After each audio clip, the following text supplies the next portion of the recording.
Tous ceux qui exercent leur fonction pour faire plaisir à Koffi Olomide, regardez-moi s'il vous plaît. Le vieux, aujourd'hui a 67 ans. Arrose en a muscle, qui m'a bangé dans 45 ans. Impossible de Simbaté. Et Simbaté, frère. Ça fait mal aujourd'hui. Comme on a Kozongi, ça passe. Mon mobile fallait mon asibisa, mon papa na une petite cahier. Aux hommes, on a battu mon corps, à travailler et pas à Koffi Olomide. Tu te dis quoi? Bon, en fait, de l'autre côté, bon, et là, mon Koffi même Takunda, maman a fallu. Est-ce qu'il fallait habiter les Soulans de non? Kofunda, c'est une chose parce que nous avons aussi de la famille. Que tu prends la responsabilité de tout, voilà, c'est possible. Il y a un café, il y a un salarié, il y a un café, il y a un café. Mais Koffi qui a été créé par qui? Abotama lui aussi doit respecter Papa Wemba. Ok? Papa Wemba doit aussi respecter Taboulay, ainsi de suite. Kokanisate que son yo sala moto ba sala ote, ba sala bazali.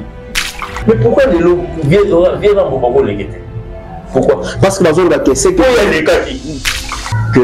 la fierté de Koffi Olomide s'est fallu. Oui ou non? Oui. Là c'est vrai. Parce qu'aujourd'hui nous avons plusieurs écoles. Dans plusieurs écoles, c'est lui qui tient le flambeau, le drapeau aujourd'hui. Bandeko ya bourreau, bandeko ya soleil. Ndeko ya soleil, ndeko ya bourreau, ndeko ya Tyson, ndeko ya Titina, ndeko ya champion. Comment il fallait? Il y a mon ancien Benele. Alors la famille, soyons un peu. Fali a fait. Donc, Koffi a fait, il est arrivé à une ligne. Comme il y a un soleil, très bien. Allez, il fallait développer l'école. C'est la même chose. C'est-à-dire que Fali, il a fait la suite. Il a fait plus que Koffi Olomide. Il fait plus que Koffi Olomide. Ah bon? Il va chat wana. Il va sumjum, il va odemba. Et comment il peut me demander? Chacho. Et comment il peut me demander na sommet? Écoute ba sumjum, écoute ba odemba. Et comment il peut me demander? C'est le gars Lobo. À chaque période de chaque mini, donc ça dit la topos musique c'est aller de l'avant. Bah. Donc quand on a vu aussi Simbaté, nyongo lobeta. Tokanga longi. Tokanga longi. Vous comprenez que Bilongi ça au Cameroun. Tout facile longi. Et ça. À ce moment-là 11 ans. Et ça 11. Vous bénéficiez en termes de francophonie il y a ouverture. Oui. Subissons ton participant qui? Oui. Tout ça là. On se demande. Viveni. Toujours qu'on a une Viveni. Tout ça. Toujours comme maman nyongo. Vous avez vous poser une nyongo. Non, zola maman. Ça te mentir, non zola. Non de Dieu. Zola maman. Non tout le longi moi qui mouza na son bon nanga. Ça de mentir. Est-ce que tu m'as vu dans le groupe à danser? Danser rien, la bien été. Dans un bon en tant que participant. Mbote na biso ezalinga wabino artiste comédien Jean Molayi na fandaka na France. Senwave ezali masolo ya sika ekobongola makambo. Ngai na libota na ngai totindaka mbongo régulièrement na RDC mboka na biso. Avec Senwave nakoki kotindela bandeko na ngai mbongo kobanda na montant ya 1 euro et yango eza ko permettre biso awa na poto totindela ka bandeko mbongo ya mike na baposa na bango ya mike. Kitoko nakoki kosala yango ngai moko na ndako na ngai na telefone na ngai et puis nakobakisa eloko te na mbongo na kotinda. Na yango bo télécharger application ya Senwave et puis bon mona lolenge batinda ka mbongo na pete nyonso sans kobakisa mbongo likolo na yango. En collaboration avec Senwave, je vous offre un crédit gratuit de 10 € à utiliser lors de votre premier transfert. Téléchargez l'application Senwave et utilisez mon code promo Lokamba pour obtenir vos 10 € gratuits.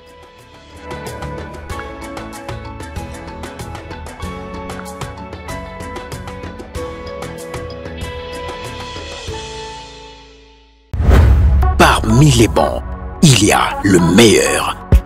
Général Investment Service. Une société d'un Congolais aux capitaux 100% congolais.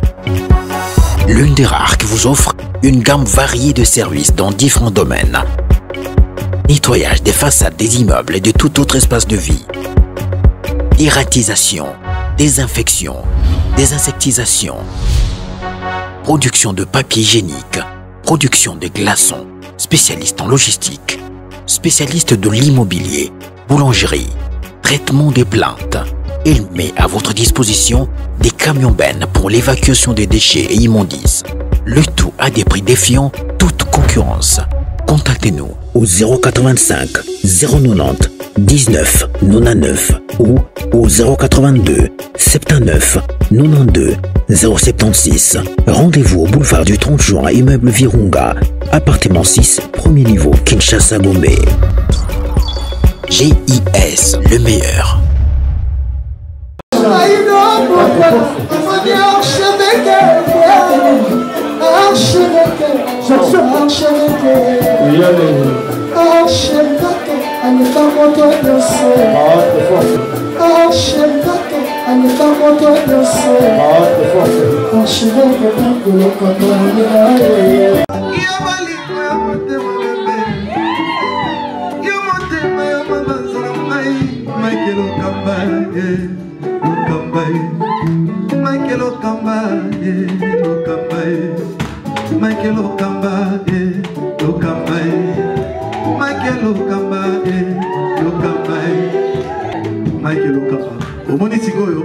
L'artiste, c'est l'improvisation.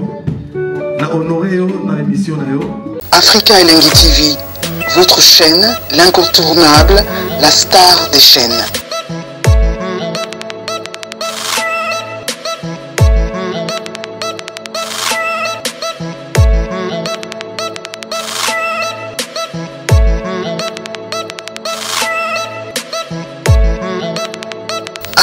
Africa Elengi TV, la magie de l'info.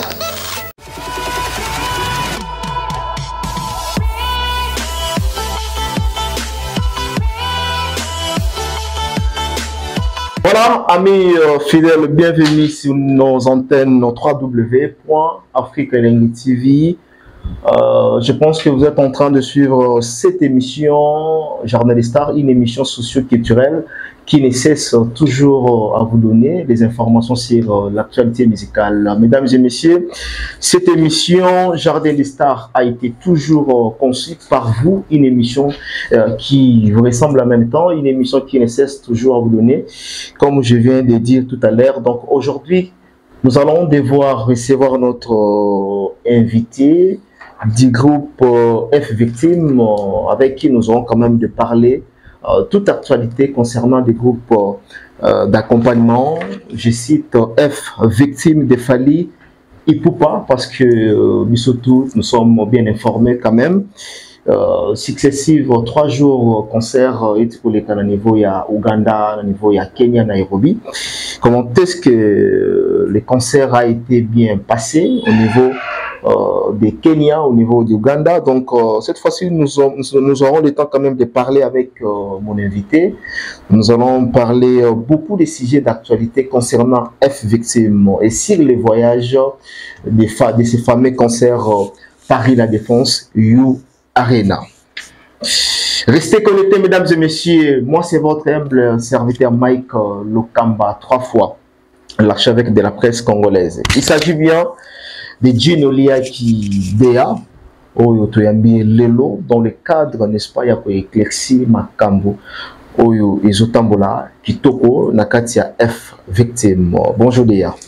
Ouais, salut archevêque, salutations à toute la plateforme dans d'accord. Donc la paix c'est Bambota trop. Et puis j'en profite pour faire mes big salutations à son Altesse Monsieur Fally Ipupa, Caprio la merveille. Là où il est, je le salue. Et toute son équipe, donc composée de Eddie Badiata, composée de B52 Balundo, il y a aussi Mano Lubaki et Jiki Tengue, sans oublier Faire gagner la merveille. Big salutations à toi. Ah voilà, ils sont où? Oui, en ce moment, donc, ils sont à Paris. Donc, nous avons, comme d'habitude, hein, donc c'est pas dans le temps, saute au commun la place Montobeti, on se réunit et puis paf, on se sépare. Le groupe de Paris rentre sur Paris, le groupe de Kinshasa sur Kinshasa. D'accord. Voilà, nous allons maintenant entamer notre vif d'actualité. Bon, les mouvements victimes, ça se passe comment? Vous êtes maintenant à Kinshasa, non? Oui, nous venons à peine de venir à Kinshasa, donc ça fait aujourd'hui 2 jours, 48 heures que nous sommes à Kinshasa. Ouais, ça va, donc on a retrouvé nos habitudes de chaque jour. Alors, très bien. Qu'est-ce qui s'est passé au niveau de Kenya, au niveau de Ouganda? Oui, comme d'habitude, et puis bon, les gens se sont enjaillés. Et bon, pour rappel, c'est pour la première fois que tout ça concerne Ouganda. Première fois en Ouganda? C'est la première fois. Oh, d'accord. Donc, c'est coin de la République, c'est coin du continent, donc on nous a vraiment bien accueillis. Commençons par nous qui avons fait le premier, la délégation, donc c'est un musicien Toyaki Liboso. Donc, accueil chaleureux, bien que fatigant un peu, mais bon, Magui Bissot bien, c'était à Kampala. Et nous avons passé la nuit là-bas à Kampala, et puis le lendemain, j'ai vu bus comme d'habitude. En fait, j'ai vu bus qui nous menait vers Arua. Arua, ouais. C'est à Kenya. Arua, toujours en Ouganda. Ouais. C'est là où il y a eu les premières productions. Oui, première production. Première production, c'est qui na Arua. Arua, oui. Dans le stadium Mozagiwana, dans le Betiwana le lendemain. Après, la Tongo. Donc après concert à Bukoti. Kampala, puis na 8 heures. Ah, ils ont Arua après Kampala. Donc ça veut dire une des provinces il y a Ouganda. Très bien. Voilà, parce que toujours à Kampala, voilà, aussi, très bien. Alors, qu'est-ce qui s'est passé? Parce qu'il s'agit bien de la plainte qui a été déposée sous prétexte que l'avocat Bafundaki Fali pour non-respect, il y a test où ils allaient qu'il y a contrat entre l'artiste et le producteur. Non, il y a des réseaux sociaux qui fallait se gâter ma colonne na Ouganda, qu'est-ce qui s'est passé? Est-ce qu'il y a un arrangement salami? Pour parler Zalaki ou comment? Il faut comprendre que quand c'est Fali, c'est toujours Fali. Bon, ça invente des histoires un peu de gauche à droite. Oui, nous avons été contactés par une dame qui devait nous produire. Mais le malheur ne vient jamais seul. Dame Wana Koneta qui décède. La productrice, elle est venue jusqu'ici. Alors, après une date, on devait se produire. Bon, en fait, Yamoura. Donc, elle est venue dans le stade des martyrs. Ougandais, Bayakiawa. Donc, Bayaki Bazoua qui est à la caca dans sa ville. Bazu contrat, contact Nabiso et puis bon, si que il y a 2 productions dans Ouganda. Arua na Kampala. Arua c'est quelqu'un d'autre. Kampala c'est quelqu'un d'autre. Ça doit s'engager à mais ça fallait à Yokini dans le Bumbashi na très bien. Donc c'est pareil, donc comme c'est ça va en collaboration quoi. Donc ça dit l'une d'elles a perdu l'âme. Son nom, donc maman là-bas, Nathalie. Donc c'est Nathalie, bon, c'est une Ougandaise, mais qui parle aussi lingala, n'a pas beau qui place à lui. Donc la passation, il y a un contrat, et puis ça m'a ici qu'on a un groupe Malem. Comme elle n'est plus, donc le groupe Malem a récupéré le marché auquel entre Bango, il faut pas payer ça dans la passation. Donc maman pèse que autant, donc c'est la biso boyo, zone en production. Donc comme il y a Roua, c'était pas elle c'était Kampala, donc c'était comme ça. Et puis bon, l'internet comme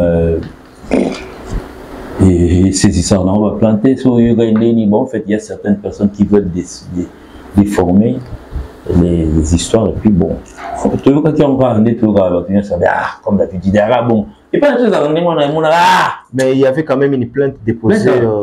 Plainte est-ce que vous avez? Mais il fallait quitter le Kampala. Il y a bisous pour te Déjà, ce qui peut-être était en sous biso équipe d'avance qui t'a dit. Ce qui déjà, moi, choc moi avec. Bah, t'as dit que ça va y avoir un début. Ah, bah, moi, Simba, bah, moi. Et puis, nous avons été conduits par le directeur de marketing et production, Eddie Badiata, qui était aussi dans la délégation. Donc, il était avec moi. Donc, bon. C'est comment moi, production de la Roussou. Parce que certains disent qu'il y avait quand même des arrangements. Quel arrangement? Il n'y a pas eu des arrangements. Entre l'artiste et le producteur. Rien eu. Il n'y a pas eu des arrangements. Donc ça veut dire, l'artiste est aussitôt arrivé, l'artiste s'est rendu dans la conférence de presse que nous avons vu. Tous regarder à la. Dans les réseaux sociaux, oui. Donc ça veut dire, toi et moi, parce que moi, j'étais pas là. Moi, il est en haut. Baby Kuna. Déjà, tout le monde peut conférence est transformé en concert. Un ministre au spectacle.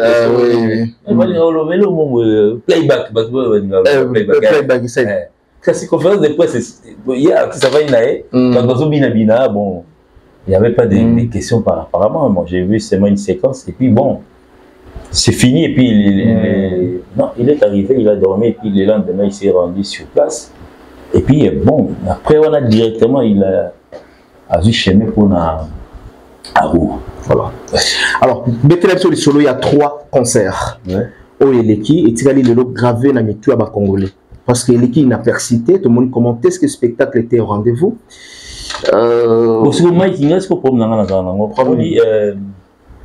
Fali, c'est quand même l'artiste, l'actuel artiste est le meilleur de l'Afrique centrale. Donc, ça, le meilleur de l'Afrique centrale. Oui, donc ça veut dire plusieurs prix, mais en Afrique centrale, des fois, on a des best of francophones, ainsi de suite. Au moins, il va payer, on a tellement que bon, bah, c'est un biso moi trop, suite, n'a contre les guitros, des fois, on n'arrive pas. Donc, quand ils saisissent, depuis 2006, bah, saisir mon occasion, tu vois, donc, ils ont un mouvement, il y a plein, et puis, donc, ça doit sentir un mouvement. Et puis, chaque fois on aura toujours à bon, c'est comme si je suis en train de me répéter. Donc, nous, les soignants stockés dans le Bétabo, so ils ont mawa, nous avons maman, nous avons courage, l'accès longuement, nous avons job tout ça, un pia, des bons. Si vous avez des habitudes, tout met ça dans la biseau. Tout met ça dans la donc ça dit c'est la même chose. C'est la même chose à Côte d'Ivoire, c'est la même chose au Togo, c'était la même chose. Donc, le stade déjà en pleine balance. Oh, stade de côté déjà. Plein, tout le monde va y manger. Il y a un stadium, bon, en fait. Cette fois-ci, il n'y avait pas de gradin. Moi, je dis c'est une vérité. C'était un terrain, il y a le rôle à la municipal, hein, donc un terrain avec pelouse, mais il n'y a pas de gradin. Donc, il fallait pas récupérer sa voix, hein, donc il a enchaîné 3 jours. Il a récupéré ça. Donc, certains disent, c'est ça, en tout cas, il a bien chanté, il a bien dansé, il a toujours bien chanté, il a bien communié avec son public. Il a toujours fait ça. Donc ça dit, à part nous le mot, ça c'est une vérité, parce que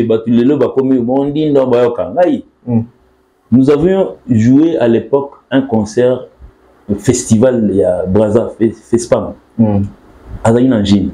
Le seul nous l'a yemba tellement. Donc, tout le monde a kosa les cas, kosa les cas, c'est quoi? C'est vrai yemba on dit yemba te, yemba te mais yemba. Il y a un kosa les cas. Ouais, on a kosa les cas. Donc ça dit ils ont posé les cas. Ok. Parce que je parle de celui-là, le Brazza. Je comprends. Je ne sais pas c'était en quelle année. Fespam, Fespam, mais ça, je pense ça là bon. Tu vas te rappeler où elle va faire ça. Il y a un stade de Boué. Il y a vraiment boum, nous va s'efforcer rien. Et puis, on a un médecin qui m'a rebellé. Oh, Tika! Oh, fout un bilan au Sansinandika. Tia! Tika! Oh! Je dois aspirer tout à ce vivre. Donc, ça dit, plus ça s'enfonçait de plus. Donc, c'est le seul concert auquel il a. Voilà. Le reste des concerts, ça a toujours été la même chose. Voilà. Bon, des fois, c'est un humain. Donc, voilà, je parle à la connaissance des causes. Tout le monde a même une star américaine. 3 jours successifs, va tenir même voix, et ça sera difficile. Il y a un monde qui est tu répètes mardi. Tu comment un système boulot lundi, mardi, mercredi, jeudi, vendredi. Successif, bien voilà. Parce que tout ce qu'on fait au concert, c'est tout ce qu'on fait à la répétition. Le même timing. On respecte le timing à partir de la répétition et puis on s'en va. Mais les shows, l'ambiance. Et là, ils ont l'option de la répétition publique. C'est ça. Et là, ils ont l'option de la répétition publique. Ceux qui ont remarqué, non, ils ont une répétition, ils ont les cacala. Beaucoup, peut-être, il y a des. Il manque à parce que bon, les répétitions sont toujours à huis clos. Donc, c'est difficile de pouvoir y accéder. Donc, il y a un moment. Quels sont les temps forts? Il y a un concert où il y a un niveau à Kenya. Moi aussi, sur le plan artistique, en tout cas, c'est du wow. En tout cas, moi, quand c'était déjà pour la première fois, en Ouganda, par exemple,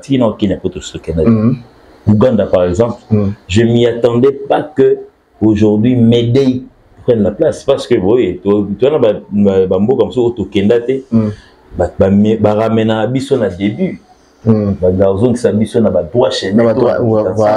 Oui, on a eu peut-être à pouvoir insérer dans un morceau à droit chemin. Quand nous sommes arrivés il y a 2022 par exemple, quand je vois les gens chanter Médéi, mais c'est là où ça m'étonne. Donc ça veut dire depuis 2006 tout loyauté.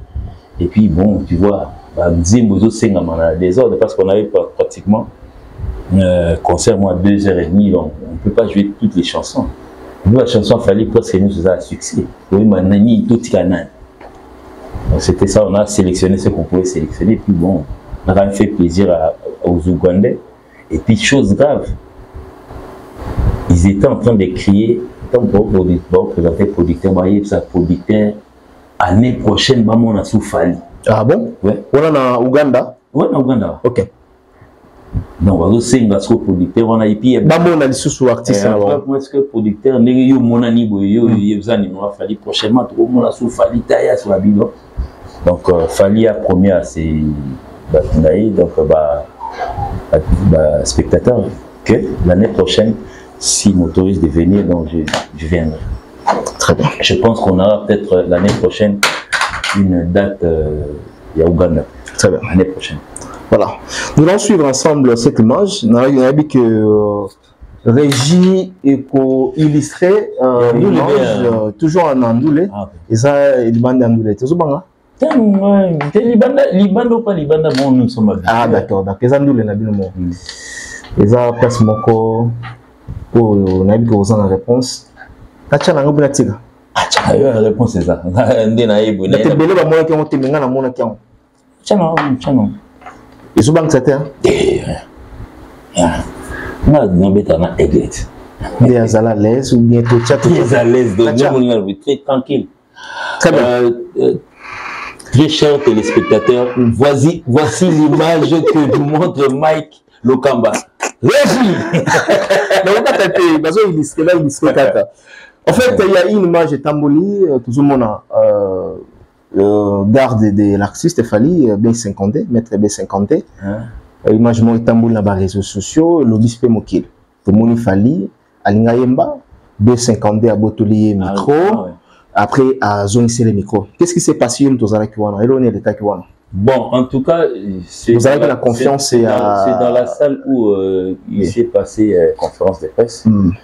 Donc, bon, au moins, quelque part, Mike, il gêne des alliés. Donc, c'est un micro qui a été, selon moi, j'étais pas là, c'est un micro qui a été utilisé pratiquement dans tous les bateaux de Bagakiwana. Bateau Baga présenter, bateau Baga poser la question. Donc, ça veut dire, pour l'hygiène, normalement, il faudrait peut-être être sur moi. Et garde à sauter sur. Non, ils ont pas réflexe normal là-bas. On a réflexe, donc. On l'avait demandé. Ok, hygiène. Oui, hygiène, il a essayé un peu de protéger l'artiste.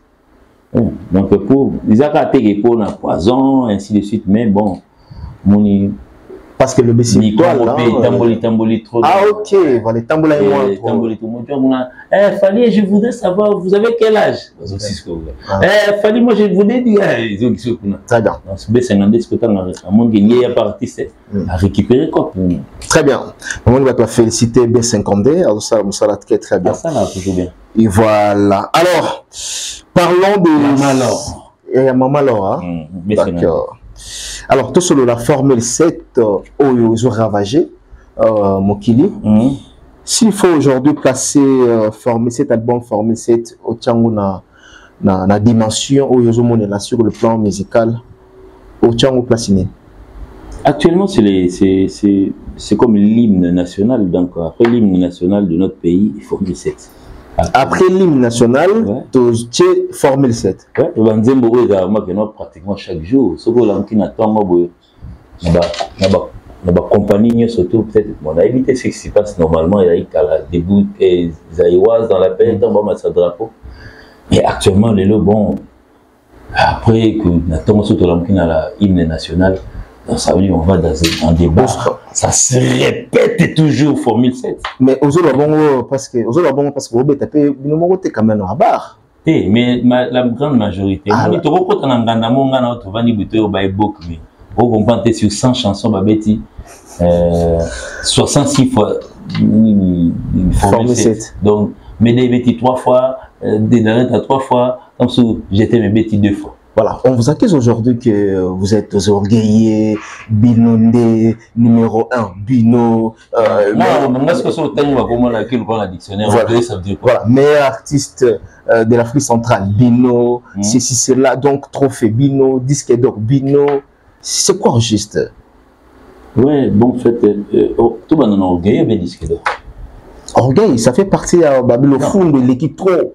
Mike. Binondé. Mike. L'équipe a mis toute la stabilité. Malamonia sont un bino. Donc dans la poto, tout bino. Mike, est-ce que Komi ça est jamais? Non, Komi c'est un bizarre mabé. Voilà, orgueil, moi peut-être étant sous Congolais. Mais ça, même on a TV, comment on appelle mabé? Non, tout le temps. Avant de bêta l'issue, parce qu'aujourd'hui nous n'avons pas de porte-parole. Moi, en tant que musicien, bon, je vais faire une émission avec Mike, tu as ma porte-parole. Si vous n'en 21 Fali, c'est ça que le Congolais appelle orgueil. Bon, moi, je ne comprends pas.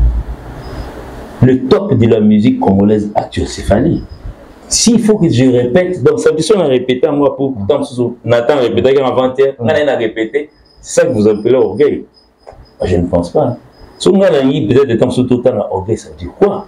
On essaie un peu de voir avec Fali, orgueil. Donc, tout à la point, il y a orgueilleux, il y a à manifester dans le public, il n'y en a jamais. Quelqu'un qui monte sur le podium, qui danse pour les gens, qui c'est personne que vous avez orgueilleux. Ah non. C'est seulement Kinshasa que non, ils utilisent les mots sans les savoir, sans lire. Bon, on a évité, bon, ma collège n'a pas lycée tout le temps qui a. C'est comme si à côté il y a orthographe tout le temps à ma côté. Ça veut dire quoi ça? Avant de traiter quelqu'un, essaie un peu de dire ce que toi tu penses peut-être qualifier quelqu'un. Autant il y a un le bani. Je ne pense plus qu'il fallait être orgueilleux. Soit il est orgueilleux, mais il est peut-être des temps sous. Maintenant, ma voiture, on a parlé d'un bel attendre de la voiture. Des fois, vous avez conduit arrêté. C'est quelqu'un qui, je n'ai juste connaissement un point. C'est cette personne-là que vous appelez orgueil. Le moment où on a quitté ma côte na salle où on a animé à Ouganda. Simbaé, et ainsi de suite. Vous côté la monde débit tomba. Orgueil. Orgueil, on va s'y mettre. Orgueil, mais c'est quoi en fait quand Fali est sur le podium tout le temps, on voit Gino Liaki, on voit souffler, on a l'itoyi. C'est quoi cette magie? C'est le rôle du directeur artistique, donc c'est ça. Un directeur artistique, c'est moi seulement quelqu'un qu'on envoie à la télévision, que Finga. Non. Moi, on ne me voit jamais dans cette histoire. Vous ne me verrez, dans ce qui je conjugue bien le verbe, vous ne me verrez jamais dans cette histoire. Moi, je dois exercer mon rôle. Le rôle, c'est ça, en fait. C'est pas seulement que je sois guitariste, non. Le directeur artistique, c'est celui qui précède d'abord tous les musiciens na podium. Il y a Kaliboso, il se rend compte du podium, ainsi de suite. Et puis, non, pour le qui ne va payer anglophone. Pour moi, ma basse est à gauche. Bon, moi, je basse est côté, solo est côté, non. Je dois d'abord procéder ici, essayer un peu de pouvoir faire des sittings normales. Et puis, tout à l'heure, câblage, ainsi de suite. Et puis, j'appelle les gars, ça la balance. Déjà, on a connaissance, il y a podium. Déjà, même à Tassoundé, si vous avez par exemple, à Roua, c'est un terrain de football plein déjà à craquer. Je dois me renseigner sur les chansons peut-être au bêta. Ok. Il faut déjà communier en public. Très bien. Dans sa vie, il a dit qu'il a fait comment c'est renseigné.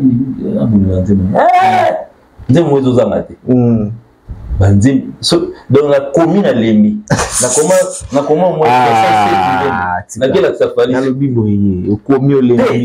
on a 67e de la Lembaki, na check point na tinero fallait 67 nzembo to yembande. Lucas on a 67 on a bitumba parce qu'on réduit avant la 30. Qu'est-ce na bibi la 42. Les gens qui sont pas dans les 42 doit s'aller toujours yango. Abintino na biso on fait à 20e. Donc Lucas compressé sous. Na qui compressé né mon ami est 20 maintenant. Tout ça là qui oui, concerne les 22 titres, 22 jeunes, 25, 25. Mais sur la liste, c'était 40. Voilà. Aux affaires aujourd'hui à Paris, aux directeurs artistiques. Et puis, moi, tellement ce qu'on ne sait pas, on est à trop, quitte à pétrole. Et puis, j'essaie un peu de pouvoir. On est à trop sous tes points. Pourquoi tu as un ma casse, on va payer ma. Ah, il va payer ça, non. Oh! On va ma casse pour les cailloux. Bon, pourquoi les camarades? Ah, ça va. Ça va. On connaît les Arabes. Ah, là, ça, c'est pour dire que non, je ne peux pas être en même temps ici, être en même temps là-bas. Atayomo, Mike. Parce que John a dit qu'au milieu, on a dit un bêta, très bien. A-t-il là, moi, des 30 moments, beaucoup de temps libre. Mais en tout cas, c'est pendant les concerts que mon rôle est ma casse. Je ne peux pas être en même temps à la guitare et puis en même temps, moi, en fait. Et puis, j'essaie un peu de jauger le public. À tout dans, par exemple, vous voulez telle chanson? Mais pas, ils sont les bimagano yoga. Yoga, c'est au service, par exemple. Service, bicarbonate, Mayday, je t'aime. Nous, c'est ce que vous dites, en gros, comme on a ça. Chanson à l'ingé. Si moi je dois peut-être essayer un peu de pouvoir pour quitter la pour la chanson dominante est même on est dans le cas humanisme par exemple moi ici là très bien très bien aux allez nos fiers père le monde aux hommes directeur artistique au bon sala musala lokola yo ou encore plus que yo. On a différents groupes Bazali. Je ne pense pas être le premier, mais bon, je suis parmi les meilleurs. Ok. Sauf que non, bon, ma récompense n'est pas. Comme on a besoin des aratés, moi, bon, meilleur chanteur. Besoin des aratés. Pour ça, le meilleur, moi, mais on a 17 groupes psycho. 17 groupes. Depuis 2006, ok, voilà, les lots formés, 7, vous avez raté que... 17 trophées. Pardon? C'est ça, il va avoir trophée, maintenant on 17. Ouais, on 17. On n'a pas les goûts. D'accord. Depuis 2006, je ne pense pas que non, bon, deuxième ans. Quand on a vu sur 3 directeurs artistiques, ça me bien? Basé Belé. 3, c'est le morceau Basé Belé, Toponi 3. Toponi 3. Moko ya Kala, na moko ya Sika. Tu as lingi 3 ya Sika. Il y a Kala, tu es Sika. Jessica, tu as travaillé dans la génération, la 5e génération. Merveille, il comprend. Oh, c'est gagné. Oh, c'est gagné. Merveille, il comprend. Tu es là dans la 5e génération. Oh, oui. Tu es là dans Sika, Moko Kala. Sunga Bisoko de. C'est bon, tu es là Moko Kala. Merveille, il comprend que je salue. Avec ta pas bien affilé, c'est un bon. Il y a moi donc voilà bah ligne na biso et puis son a zongi na côté ba kibokulu tout boy Bon, non, Bah, 3. Non, 3. Mon corps, donc, Cindy Lecoeur, n'a PCP, bah, honorable. Et puis, c'est bon. Cindy Lecoeur. Asen. Oh, tu es artiste quand tu es la télé. Ah oui, bah, t'es. Ah, tout le monde est directeur artistique. Il y a quartier là-dedans. C'est Cindy Lecoeur. Et comment Cindy? Ezalaka. Ezalaka Cindy. Oui. Mon collègue, et puis bon, pour finir, n'a PCP. Lui, il n'a pas fait directeur artistique. N'avait pas fait. C'est là où on attend la troisième. Pour finir, père son âme, ADT à Kimpouy, qui nous a quittés. Lui aussi, c'était. Il a dit, vraiment. Qui n'était pas musicien, mais ADT. Bon, qui. Pour ça, père son âme. Les trois, il y a mal. N'avait pas fait Roman en raté. Ah, comment on a 4 Bac 4. Na 4e, na Bac 4. 5e até. 5e azati. Ko influencer na tena Bac 4e. Bac 4e. 5e na ozalati. Mais ce qu'on a fini Bac 4e na Bac 4e. Mais qu'est-ce que en tout cas le Jules qui baisse. Oh là là. Bon, allez-y comprendre. Voilà. Très bien. Alors, vous avez raté aujourd'hui, bien que Formule 7 est ravagé.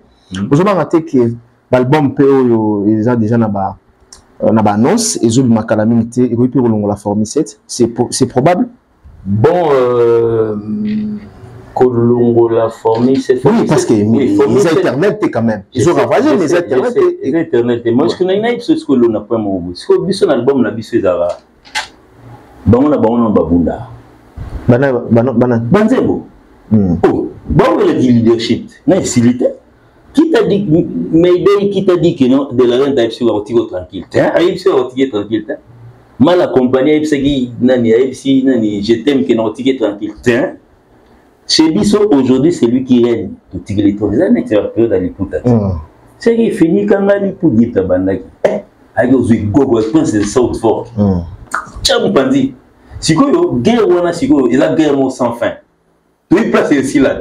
Au bout de album non les mais nani disqualifié n'a pas encore dit son dernier mot.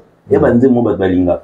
Il suffit qu'après ça les manger moi yembi mo paf ba oreille ba kenande moi. Les gens m'aident. De la rente peut-être avoir il y a moi 2 3e bon. Alors t'as peut tourner na quitter. Et puis bah découvrir ta banzembo zara que non bon bah tu vas me surtout mbamo monter. Oui, toutes les chansons ont dépassé déjà dans audio 1 million de je sais pas de vues ou bien quoi. Et les gars déjà. Mais banze bonio surtout et ça pas médaille. Médaille va frapper na ba ndekone ka moi bim. Mais médaille ça non.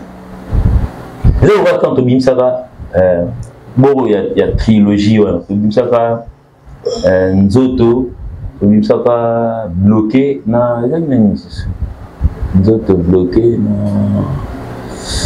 na 3. Ils ont moi 3 en fait, les locaux, ils ont tout bloqué. On est chez locaux. Il y en a bon en termes de vues. Mais sur le terrain, oui. Bloqué, nous avons bloqué, on est ok, nous avons nous autres, tout ma casse, BT gifle, comme on a bloqué. Azoma. Je sais ça bon. J'ai vu ça avant que Bundali Banda. Voilà. On a bango. Donc tu as vu que l'album est belé Zoya. Donc espérons que Formule 7 est bien ça. Oui, parce que Dynasty 2 et puis Zoya. Déjà les 6 précommandes et artistes Ferregola et donc qui annonce déjà la sortie de cet album. Je crois bien que Torozela peut Toyoka comment est-ce que Vanzem vous en a 4 wana.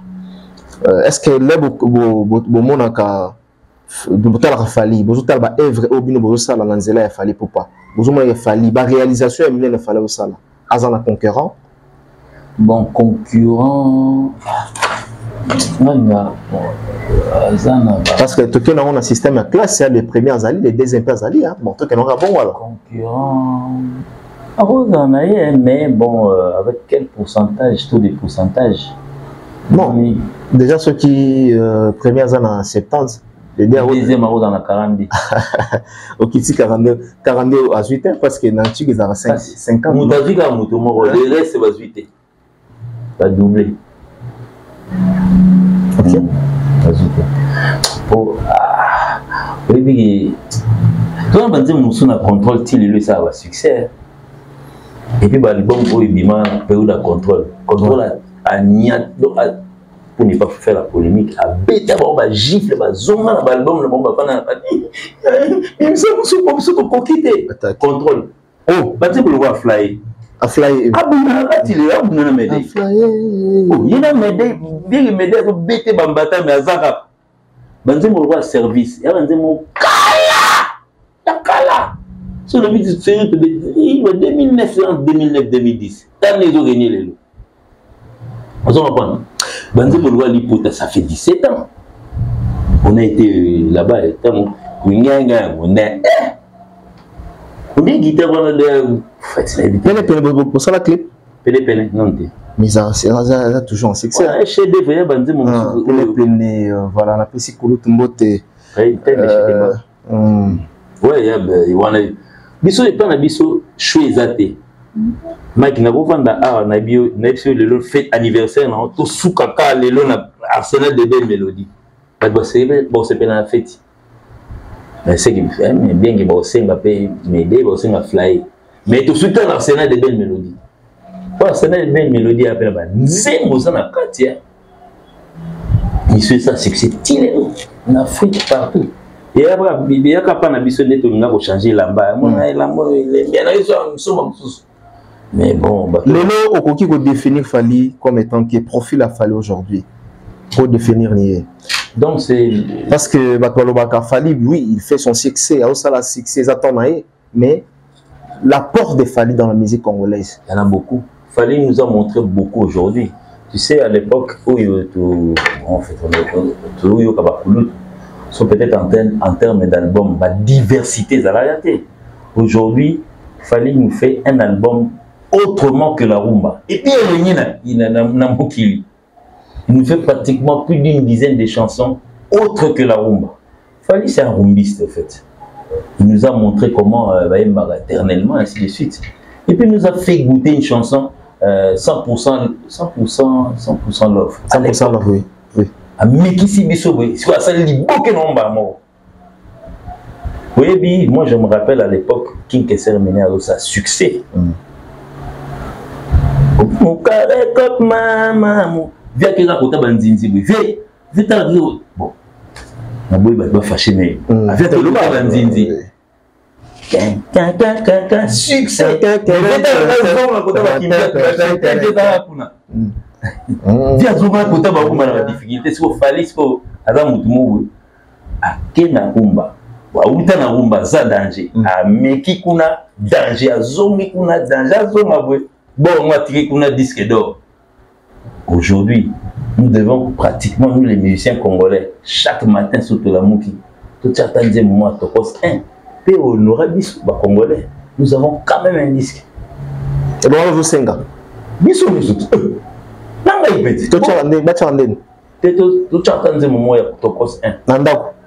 chaque musicien. Oui,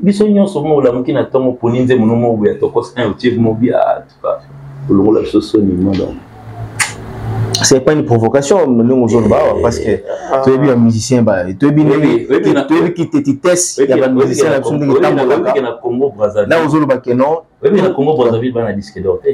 oui, je sais, Bango bazo envier sur les aguettes biso bien belle. Ils ont pas donc ils ont disque normalement.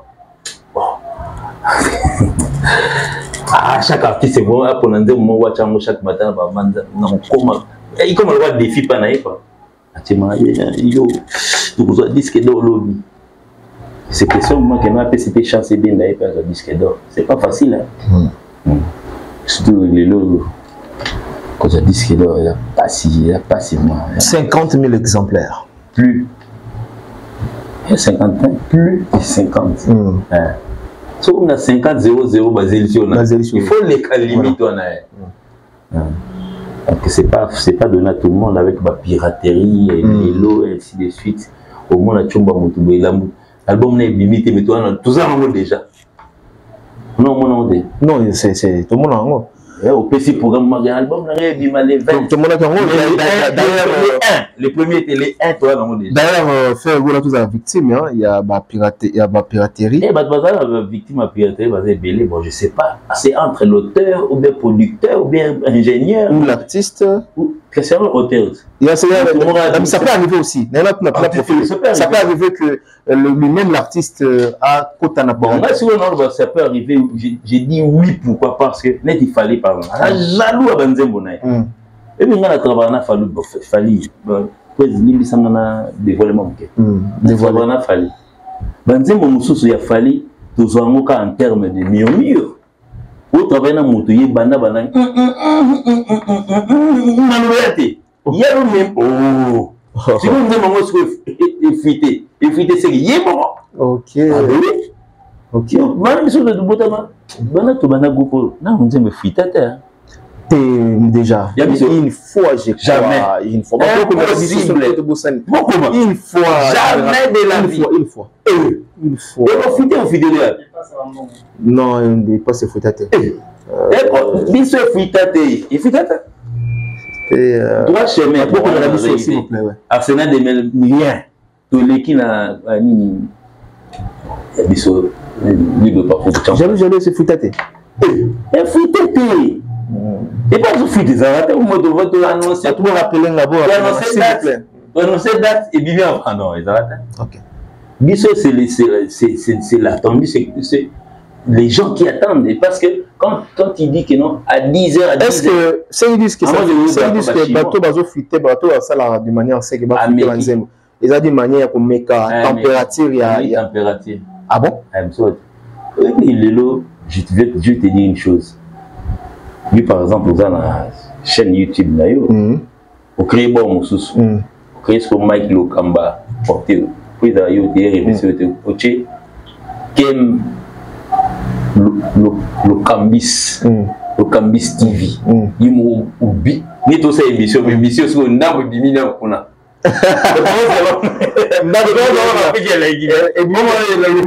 Oh là là. C'est la foot. Ah voilà. Là, on a fait fruiter, faut tisser. Voilà. Si moi je parle comme ça, ainsi, je sais. Vous êtes technicien, oui, il faut y avoir oui. Mais maintenant, il y a des choses que Banzembo Moussous n'a découvert dans le studio.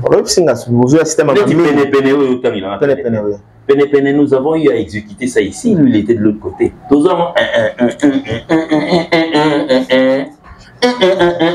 oui, maman, et il y a un petit peu de John.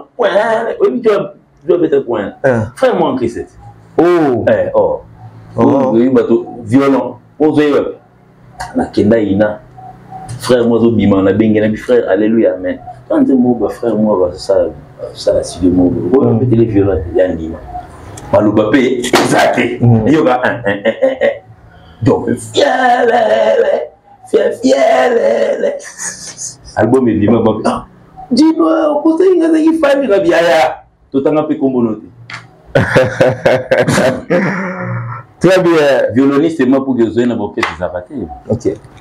Voilà, merci. Nous continuons cette émission avec les DA. Gino Lia qui dit groupe. Artiste Yomoko. Très bien. 90% Yomoko. Voilà. Voilà, tout cela là, parce que vous avez un grand événement qui se prépare déjà au niveau, au niveau des paris allés. En fait, on n'a pas aussi parlé de Kenya vite fait. Donc, quand nous avons toqué Kenya, vous avez vu ce que Salaki m'aidait à Yesukuna. Et c'est pour retour na bino lisusu na Kampala. On vite fait. Retour na bino na Kampala. Oui, en tout cas, va passer na retour na concert à Souka na bino. Puis concert à Souka Ntunani. Il a commencé à prévenir. Ah, matanga muzika. Ola. Si vous fallait choisir ngaye parce que moi il est qui là dans son talati blamba pemena shika sika. So ga bani de but public name de baloken. Si vous fallait choisir ngata la so tam sonné dans la kinka bat ba kima. Il pas mis kima là. Ba ya baza na bo. Ba vimbe matanga zo bana mike. Ti combien minene? fali yembaka na ye kaka donc faut publier faut bakolo kobenisa bango faut bango nde bakende comme ça il est resté là et puis bon la pluie un moko de baï maka bana suka bazar tema bon aloba on a lingala ana kinso bana suka bazar kam bakanya ta plomb est-ce que ba est-ce que culture pas ba ngane da zuma kama mo ya mo vula bien continuer spectacle ya tanga c'était très bien. Toujours à Paris, la Défense, il y a Renan, où ils ont le 25 novembre 2023, cette année même. Jour J-49, je crois, aujourd'hui. Surtout le compté. Jour J-49. Gino Liak, vous allez s'attendre à cet événement.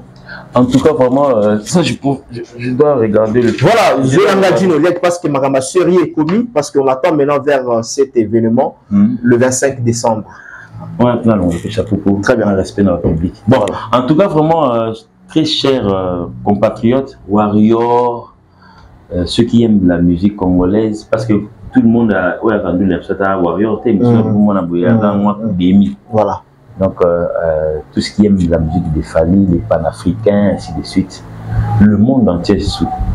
Nous avons un événement qui arrive le 25 novembre, le miroir. Donc, ça veut dire l'auteur, des bestes, monsieur le King, sera au rendez-vous pour essayer un peu de pouvoir remonter la pente de la musique africaine. La pente? Ouais. Parce que chez moi, la pente? Parce que vit des côtés. La pente de la musique africaine? Ah oui, oh. Qu'est-ce que vous voulez dire par là? La musique était la musique africaine est dans. Oui, musique congolaise, c'est Bissogna. Le dernier concert, il y a un grand artiste, c'est moi, dans la grande salle, Nicolo Zayouat. Nicolo Tezate. Si vous avez ok. Musique, parce que tous les yeux de l'Afrique aujourd'hui est braqué sur ce rendez-vous. Voilà. Parce que Mike, il n'y aura pas que 50 000 personnes de cette salle qui vont regarder le concert. Parmi les 50 000, mettons la téléphone, oui. La téléphone, on a 20 000. Nous allons faire des lives, nous allons profiter de cette occasion pour faire des lives. Des lives. Non, moi-même. Mes collègues nous sont à Paris, Fanny Uganda.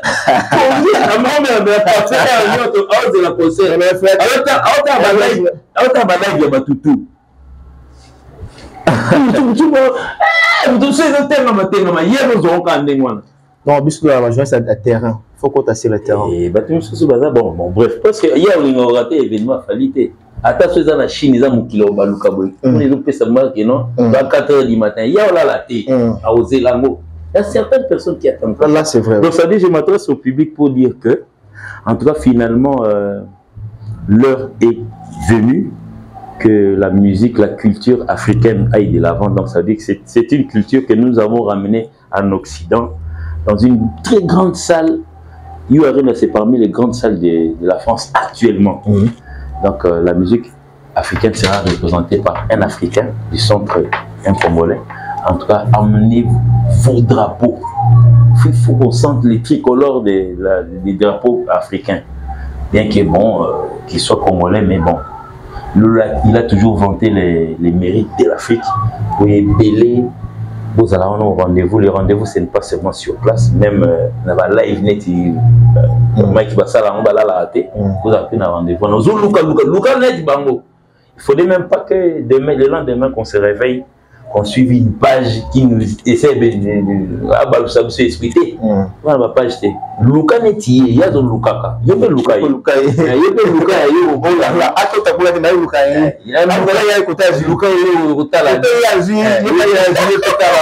Comme ça, aucun s'est abonné à la caméra vue. Mais il y a si comme on le caméraman. Mon lobby pas petit très on est bon bref. Ok. Voilà, il y a quand même des milliers de personnes au Baouzala dans ces rendez-vous. Il y a rien. Il fallait pour pas prévoir. En tout cas, il y aura beaucoup de surprises. Beaucoup de surprises. Parce que il tient vraiment beaucoup à cette journée. Vraiment, il va sacrifier mes salami. Parce que ce toi va trouver par là, pendant cette période de Kampala jusqu'à Arena. Et puis, vie de. Tu as 3 pays. Mais, Adina m'a serré ma porte. Pas besoin de ma proposition. Ah, Betata, Wanani, na Burundi. Non. On avait dit stop ici, Afrique, 25. Batbadou a marqué na édition. Ah, c'est pas fou, là. Tu vas mettre un signe là avant que tu j'étais. Configuration, il y a Arena. Vous savez combien? 42 ou comment? En tout cas, c'est dans les 50 et quelques. Bon, je sais pas, les Arena, il y a 40. Bon, paraît-il, ils ont ajouté 10 000. Bon, on attend que non, bon, jusque-là, il n'y a pas encore sold out. Mais bon, le jour où on se va congolais, on va rabattre mon amour. Vous êtes basé dans les Boston, comme il y a un Michael Zalana. Oui. Il y a un Zalana. C'est l'évité. Pardon, tu m'apprends. Non, je suis journaliste d'investissement. Vous êtes tout dit que à chaque événement, il faut la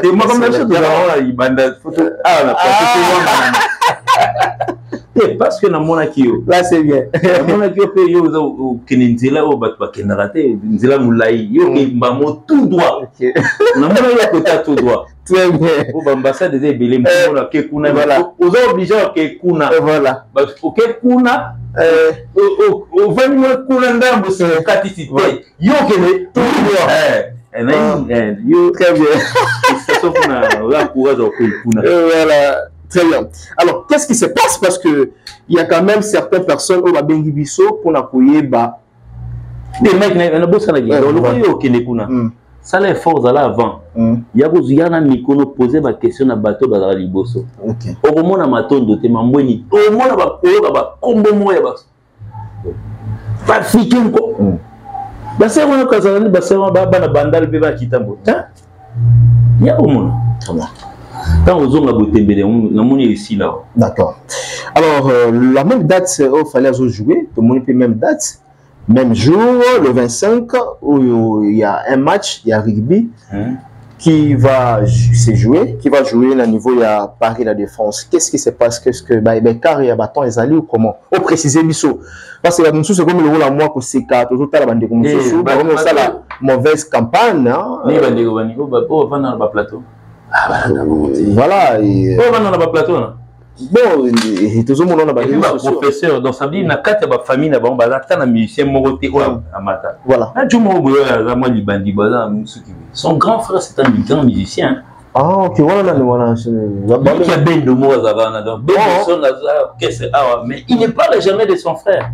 Comment na bi na kombo n'était le monde à mandé fumo ce qui a bien sûr comment promo. Comment combien de chaînes, non? Non, moi, on a des chaînes, des chaînes de Jomo, on a plein de maîtrises, on a plein de bon TV. Bon, on a évité. Bon, les cabines de moi, jamais il parle de son frère. Son frère est en train de pouvoir faire un effort pour remonter la musique, mais bon, les Kinaï, bon, ils peuvent parler des mauvais des autres. Très bien. Et là, ils sont sur tali âge, naïna, âge à fallu. Et oui, génération, c'est un quatrième. Génération. Ah bon, vingtaine d'années dans les cas, on a quatrième. Génération. Comment on a cassé un mouton, on a eu. Ah. Moi, viens là. On t'offre une baïette. Viens là, ma casse. On peut se comment attends, mon ami, il n'a pas pygmé, banibo. Bref, tout ce temps. Que la moussa batte esprit. Pour tant que ça, Kazanet, le roi n'a pas de bangi. Rien. Yaya. Oh, Moussa. Moussa, j'étais. Pour calculer aux Zulanga Bani. Il y a eu un moment de la veille. Comment?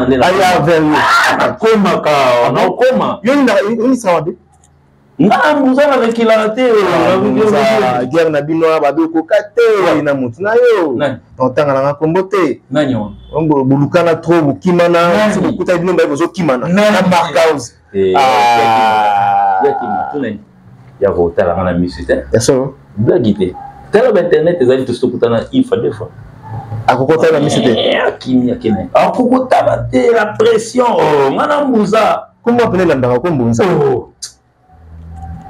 Au moins, général Maël, akufa balle na Mukongo. Na bosote, na bosote, na Congo ba beta ebo. Na sur la force ça va général Maël. Face à face, à côté la nabo. Auzika, oh, comme ça, quand on est du la lunette, tu joues la lunette et on voit, oh. Tu es mort. Non, il y a un truc qui est comme oh, j'étais. Bon, bref. Voilà, on va préciser, aujourd'hui, rugby, Robeta, match en rugby. Et Robeta, mais certainement, total, il y a tout ça, la recherche, tout le monde, rugby, Robeta. Voilà. Au moins, en face, à parler du peuple. Au moins, il y a salle, il y a spectacle. Si vous avez bien, pour ma canissine, il y a pour ça en musique. Qui est en face. Papa, le président de la République est en train de pouvoir faire ça les ébélés. Sauf que non, bon, par exemple, par exemple, l'inauguration en salle, moi, mon nez, bien affilé au bêta, par exemple. Et là, on y a des théâtres, est-ce que vous avez à côté? Oui, moi, oui, à gauche. Mais sauf que vous avez un ébélé. La Suisse, tu es au bêta, en place, moi, la Suisse, et à Bassa, les ébélés. Sur faut nous casser, on a bien obéi à T, dans la Dallas. Na Dallas, tu vois, lieu mozaka na basal. Ceux qui ne comprennent pas, ils ont wana. Et puis par exemple, na keno na Wembley. La salle il y a Wembley. Pourquoi ba le bango nani c'est Ovo. Voilà. Parce que à part Ovo, ba ça les ébélés dans ba composa wana. O ya biso les autres beta comme na Ovo.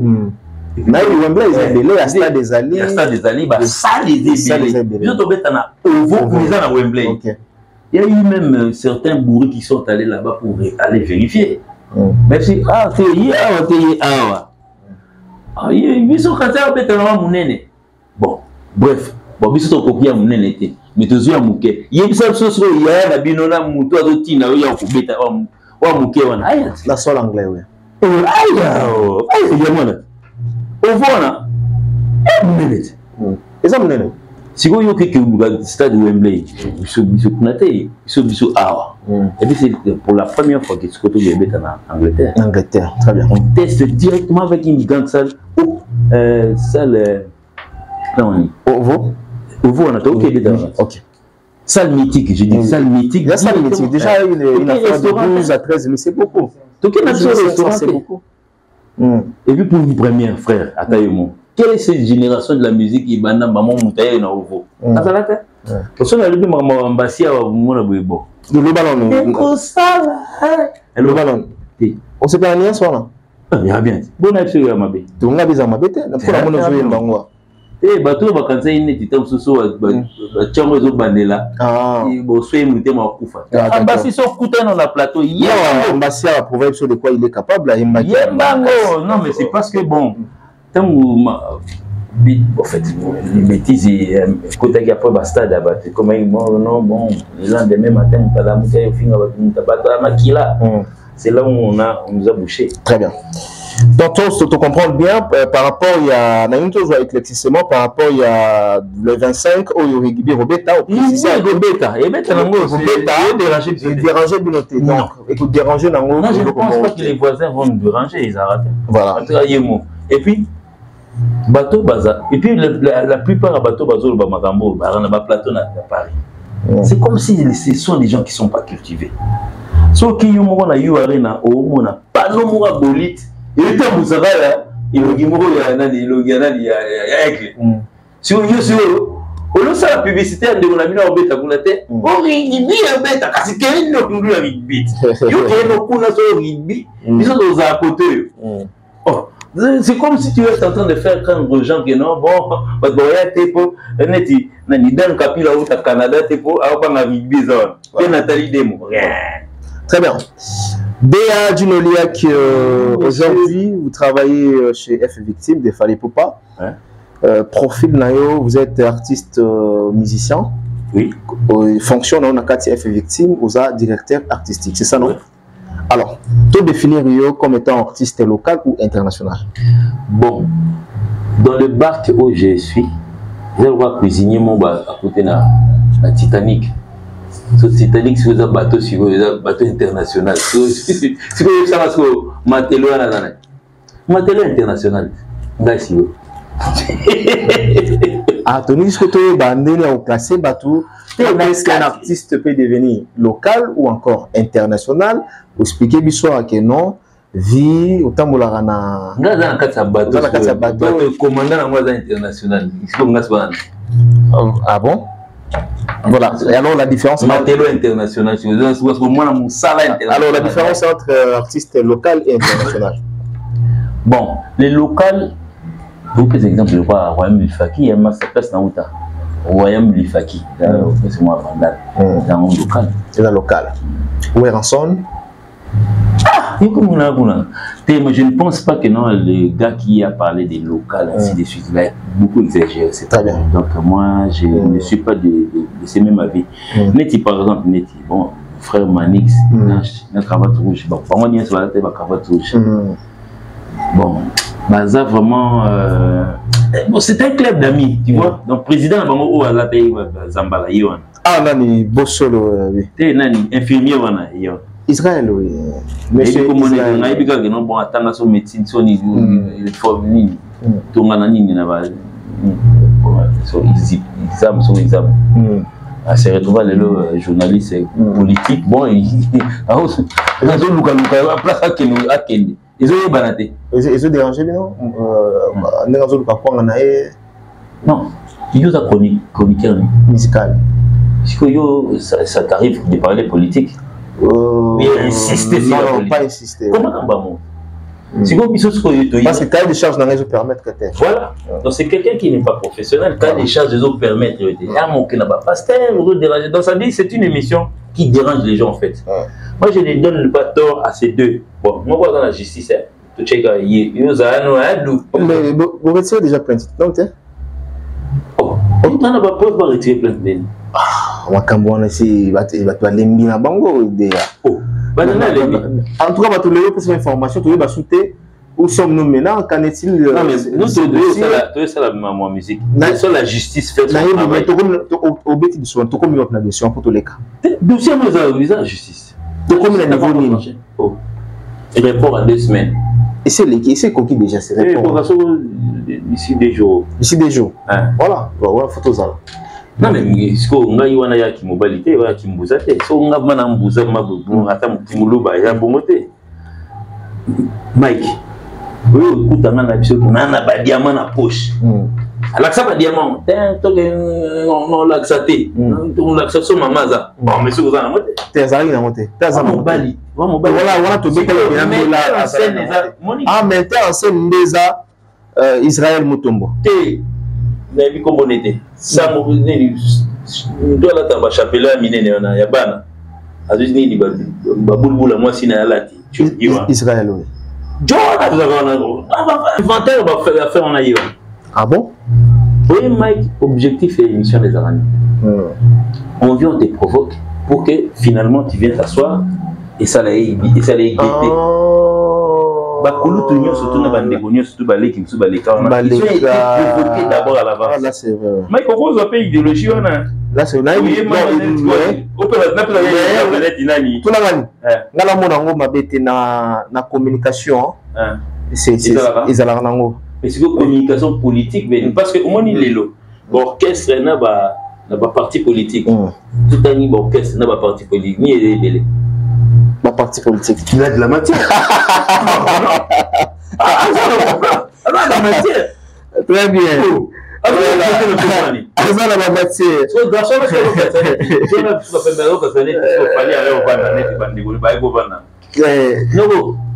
Perte et puis na moni a changé azongi côté politique perte tanoko bando zela to kitana avanda te atanga no vanda te ponga so na pesa condition bana bana tuna conseil alors elamba na swag na simana aboma mwana abomi politique ache siko bosolo ndule ache lo ata lo bote azo mati même mami il est là par exemple asala basango ya na RTNC ah oui asa pe émission dimanche oui asala est-ce que il sana ma geno tant pour la dimanche na ni kambulita li lotiliki est-ce que ça elle change carrément de peau c'est la même chose si vous dites peut-être que non fallait s'asseoir à combien officiellement à Tindi c'est pas mon tout dans sa vie mon tabotumbo la yé on a té o lemba Hein, monsieur? Donc, bagarre, on a un jour net, John a cravate. Donc, on a zélé sur la 6 au samedi, on a bien un très petit peu. Et Chokabilo, Babylone, bien que Bissot va penser sans tout non, les choqués parce qu'il fallait chaque jour qu'on se réveille, on trouve des cas pareils. Au moins, le directeur artistique Moraillé, avec le programme là-bas, on a fini, le président n'est pas au tas là. On le béné au thé, non comprendre. Si vous fallait soit dans des mois.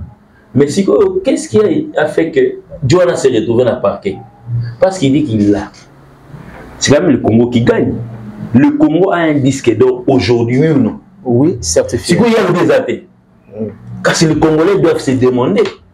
Ils ont la preuve que tout ça n'a monté. Là, qui ça va Congolais qui est athée? Pour le Congo, tu as la canne ignorance et que notre dans la disque d'or, autre en absolu n'a monté.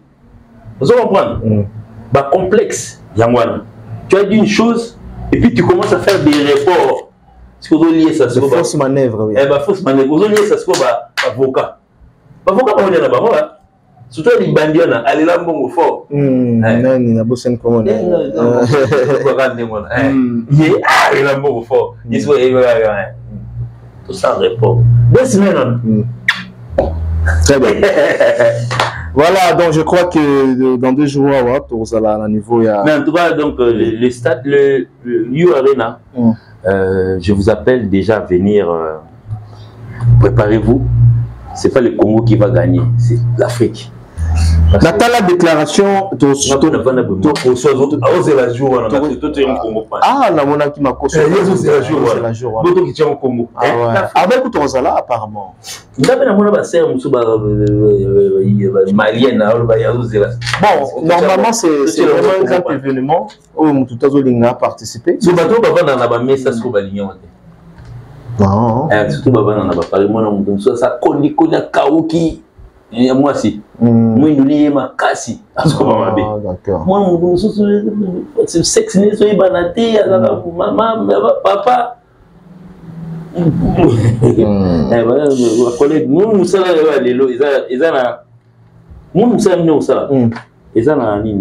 est-ce que moi, chez eux, bon, fait un exemple, les Benji. À ça, la lettre d'émission, bien, admission. À nous, t'es allé. C'est bon, à l'époque. À l'époque. À ça, la lettre d'émission. Non, non, avant. Non, la question, il faut la répondre. Non, non, toute la question, il faut la répondre. Pour les entreprises. Entreprises, n'habite. Pour les entreprises, quand ils ont un avocat, donc, il faut à ça la lettre. À l'époque. Bon, à l'époque, parce que tu as bon, tu quand même. Surtout ceux qui a bandit, à ses positions. Bien sûr. Bien sûr. C'est la musique, bon, bref. En côté, on était branche nous et bien. On va par là. C'est bon, Natina. Très bien. Bon. Tout ce que nous avons, est-ce que dans la déclaration, il fallait habiller au moins, nous soutenons que le conseil, il y a un conseil à renforcer, conseil à nyongo, ceci, cela. Et arrive à peu que nous avons proposé que nous avons nyongo, peu boboy. Biso. Ouais. Bon, ce qu'il fallait. Bon, c'est pour ça que nous avons la cousine. Est-ce que biso, c'est une cousine en la tête? On a pris cet exemple en là. Est-ce que tu as une cousine en la tête? Est-ce que si on met pour Namboka, Mabeza pour Namboka, est-ce que Mabeza si on pour jouer un peu la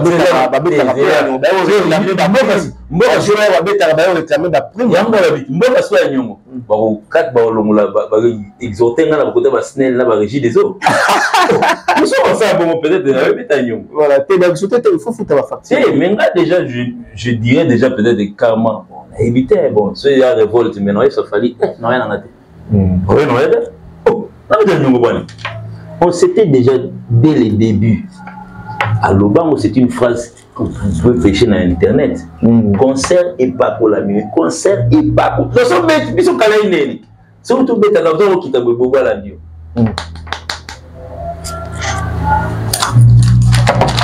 au signer kuna chercher la nuit moteur en moi la bilongi kavami en propos de la ba okuta ilongi mosimba to kama ilongi to kama bilongi vous comprendre bilongi za okanga to facile ilongi et ça À ce moment-là, 11 ans. Et ça, 11. Nous sommes une entreprise. Comment est-ce que vous utilisez ça pour des faire oui. Peut-être anniversaire, on a été mettre dans date. Oui, par exemple. Même à Paris, on a des choses à il y a des concerts souvent. Bon, en fait, on va pour un concert Bercy, par exemple. Kalou, il y a ça anniversaire, je pense qu'on sortit, mais Kalouji, les Wingé, Babeta, tout ça là, et pas pour s'en dire. Il fallait que tu n'aies pas mis cette. Tu n'as pas mis cette.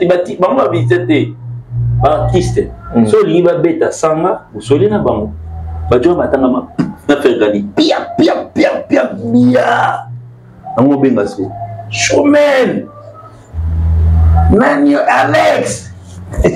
Si ma baye. Baba boyate. Oyate. Il faut expliquer les choses, ça veut dire quoi ça pour qu'on vienne bon prester relativement, et là-bas, si vous faites en avant. En avant, on a un bénévolat. Mais ça vous fait comment aux apprendre que l'artiste aime souvent bêta pour mon abango, bêta pour se faire voir. Bon, on a mon paye. On a une émission beaucoup. Ah, où c'est que ça? Zali. Affaire à nous, c'est que ça? Et ça, quand nous sommes voyager pour un sentiment, voyager, effectivement, qu'est-ce que soit. Tout cas, Paris, tout est tambour, Bazali.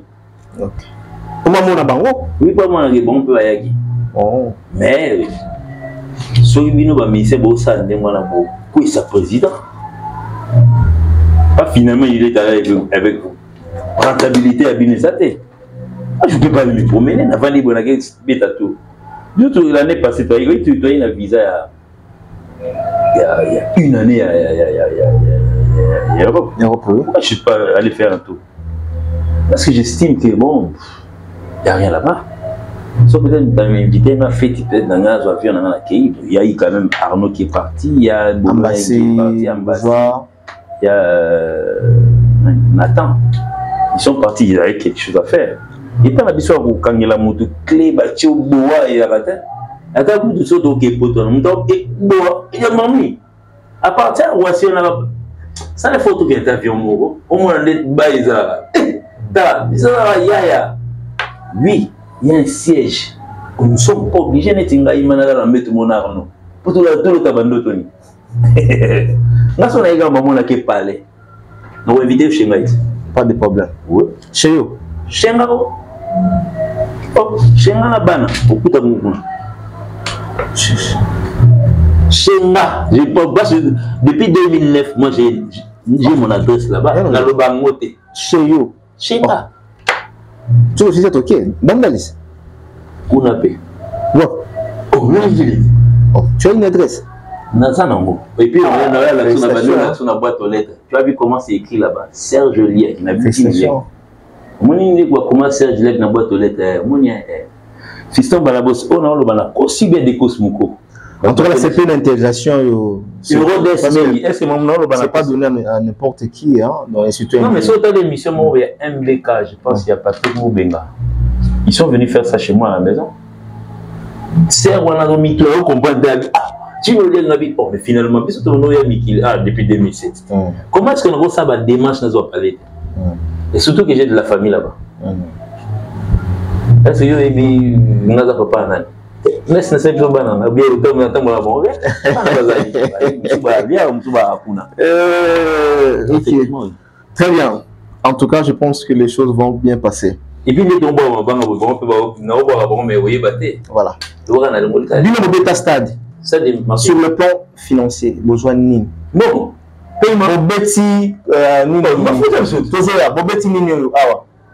francophonie. De bénéficier ni en termes de mongo. Francophonie, il y a ouverture. Oui. Si tu participes à qui? Oui. Oh, tout ça là. Tout ça là. Vivendi. Toujours qu'on a Vivendi. Tout ça. Toujours comme maman vous avez posé un nyonte. Non, ça là, maman. À télé, c'était témoin. Et puis, il y a une stade des martyrs. Quand on venait pour les répétitions, il y avait des blocs que ça a damé quoi. Tout le monde a mindélé. Monsieur Serge, vous ne mangez pas. Oh, quand on va dire, c'est servir. Côté Ezalaki. Côté Ezalaki. Ils sont là côté Kuna. Donc ça dit, et puis côté Ezalaki, moi je voyez, Transkin International, et puis la fin au signé aussi, et puis le papier. On a stade de martyr. Stade de martyr, moi ça là. Non de Dieu. Moi ça là. Non, tout le monde qui nous a ça démentit. Est-ce que tu m'as vu dans le groupe à danser? Rien, on a bien été. Dans un bon en tant que participant, moi je faisais quoi en fait? Je faisais office de directeur artistique. Parce qu'il fallait tant que surtout au groupe, il y a bateau bina. Moi j'ai amené les gens, j'ai amené 8 personnes plus moi, ça faisait 9. Comment disso, parce qu'ils estiment que toi, lui là, il est chaque jour ici, il travaille. Comment biso na papier? Tu vas aller au travail. Tant qu'on travaille, tu répétition dans le stade, tu babou. Et puis la lumière, on a la lumière avant dernière répétition. Joue leader avec. Biso tu vas déjà depuis que la chérie en absence naïe. Tant il y a déjà il y avait une mascotte moi Robin à la place naïe. Donc ça veut dire quelqu'un de représentant Mundele en plus. Il y a un Robin à la place naïe. Voilà qui ça y est, fallait so comme dire me bimi au Bima au Téléma au Banukinde au Salibou. Fallait il est venu des États-Unis à Vandi, à Bandi Kota la nini rôle naïe Mundele dans zo sala. Fallait premier tour, deuxième tour, troisième tour, fallait mais Baptiste tout Basalaki. Attends Bill Clinton. Mais Baptiste tout Basalaki. Oui.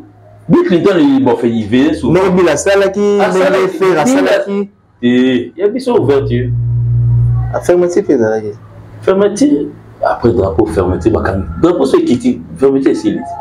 Et comment on se drapeau lui. Bah quoi, Bill vous avez la police, ne va nous soubaser la police, c'était après c'est Bill police, va nous soubaser la montée.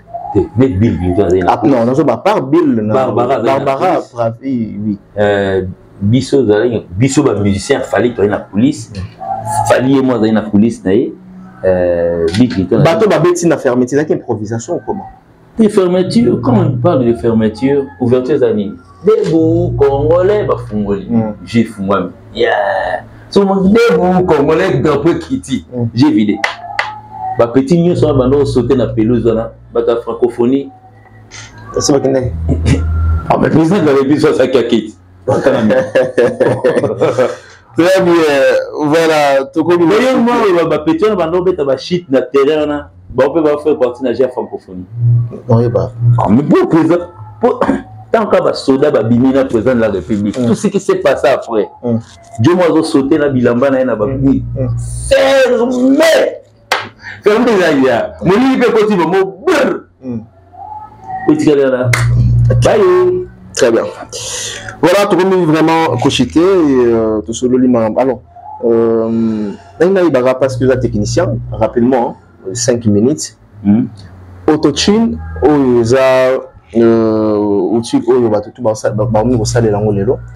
mais les musiciens congolais, sans pourtant importance à autotune.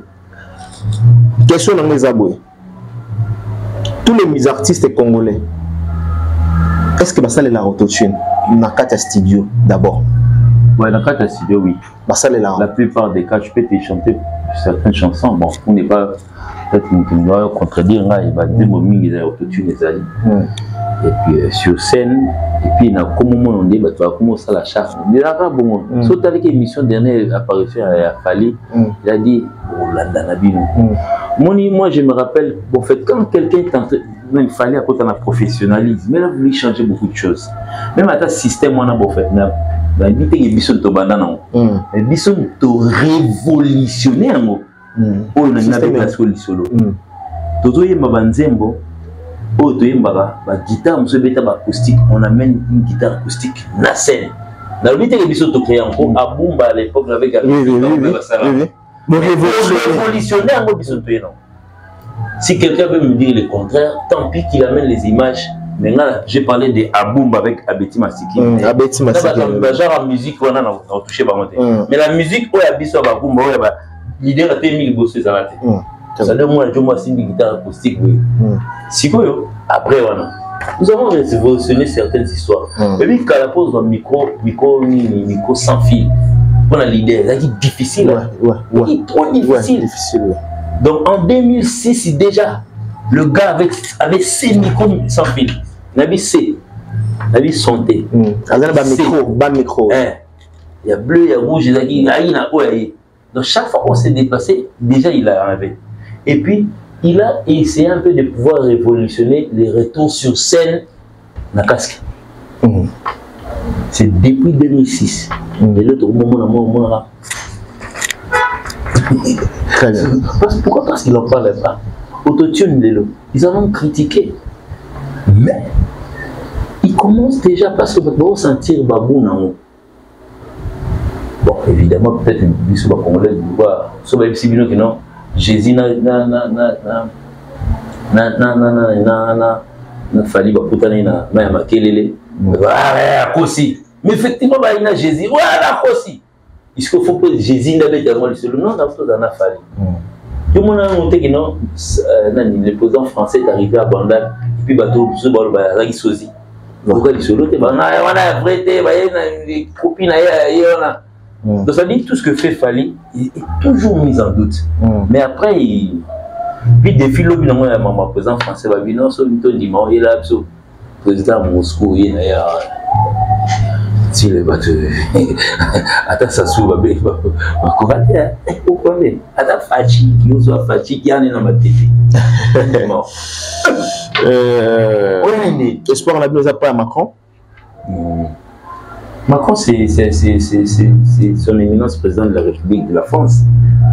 Ouais, il est venu pour une cause. Il s'est fait accompagner d'un artiste de renommée internationale qui est venu le présenter au peuple congolais. Après, ils ont fait. Macron a demandé, avec ton intelligence, tu habites. Tu as. Au Vandal, non, Bandal, c'est quoi? J'entends souvent parler de Bandal, c'est pas. Ayatollah. Il y a un Sundi, Boxon, on dit matin que on est à Fali à solo, on est à Macron à solo. On dit va Fali. Président de la République française. Oui. Place Bissot Torévato. Bissot tout là qui chante Torévato. Ah là c'est vrai. La grande majorité a battu tout Bangaba par Rivava. Il y aura dit sur Macron d'avant la Grenade. J'entends parler de place Wenge, amène-moi chez les Wenge. Et bien là, nous voilà, c'est le tout. Très bien. Très bien. Voilà, nous sommes vraiment à la fin de cet entretien. Donc, j'avais bien voulu tous là. Encore succès plateau. Tant aussi ça passe qu'il faut écouter. Longtemps en temps parce qu'il faut monter rapidement. À Kenya. Maintenant, le DG Christian Lomoto. Comment on dit comme on a vu Christian Lomoto. Le DG Christian Lomoto. Ah, le DG Christian Lomoto. C'est ma maman Carole Aguito. Ouais, il peut être en Afrique du Sud. Il a aimé Boussele. Oui, ah, aimé Boussele. C'est ça, il y a pas aimé Boussele. Mais bon, aimé Boussele, moi, je suis vous avez un foutat. Ok, tu Fiston Balabos, donc lui c'est mon ancien le foot de la banaille. Comment je coach Fiston Balabos, dans le foot de la souté.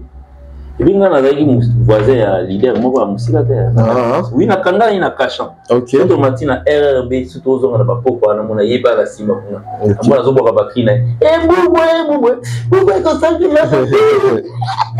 Ok. Et puis petit c'est le snap donc il y a un voisin là, et puis il est là ton nom. Donc Dan Kapila, des Cosmokoko, on a Bruxelles donc je te salue mon frère. Question il a mis belle mot pour moi. Question sur aussi citoyen voilà et toyer par rapport il y a bon je pense que la question c'est là pour aujourd'hui hein. C'est capable la personne. La question c'est là pour aujourd'hui. Charlie a déjà la personne boté na tabu fataki. Non, c'est la question. Bah, la question c'est là. Oh, ici, sur le na improvisé, je dois improviser. On a improvisé. T'es aussi là. On a improvisé. Ça est l'homme. On a fait émission quand t'arrêtes. On a fait émission quand t'arrêtes. Mais ça n'a question mon beau non. Très bien. Non, tout bloqué. Tout bloqué. Le lot total en Angambwaka, bazo finga non c'est ma Fally, bazo finga maman ya Fally Poupa. Parce que nous avons déclassé un peu moins l'émission, tout ça l'émission dans des moussousou, mais tellement le lingi. Lingi tout ça voilà. Bah au film maman. On a divers. Qu'est-ce qu'on a divers? Bah tu vas finga maman ya Fally ou déjà P Alexandre Batika Bisso. Tout ça la vision que maman ya Fally bon on a répété malobate parce que pour être humain dans un bon moto on a répété makamolate mais ça fait mal aujourd'hui comme on a kozongi ça passe oyo mwana mobali Fally amona asibisa amona papa na ene batikaye ozomona bato moko ba travailler na et pas Koffi Olomide. Tu te dis quoi?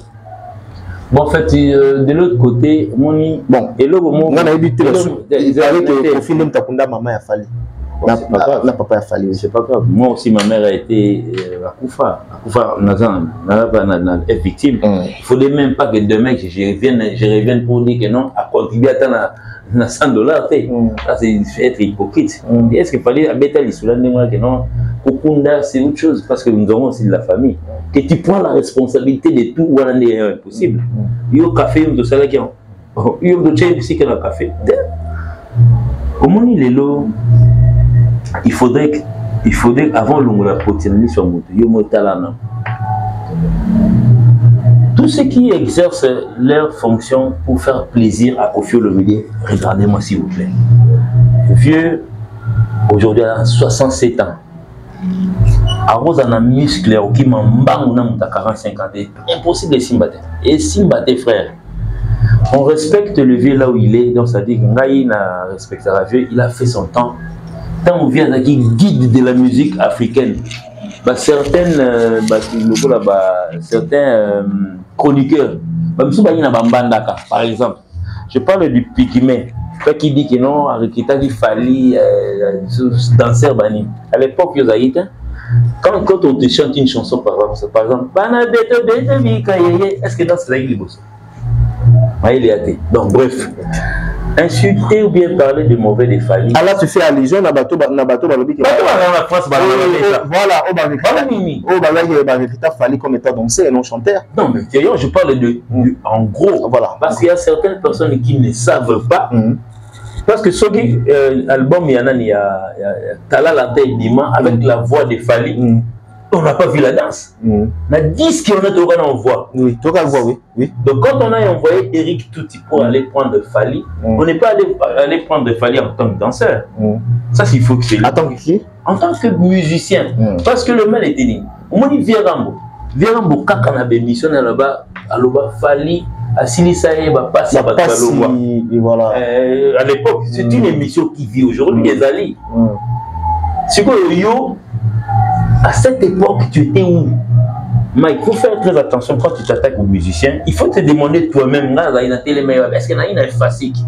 Est-ce qu'il y a une pour certains batumsu masua tu comme la libongo qui dit il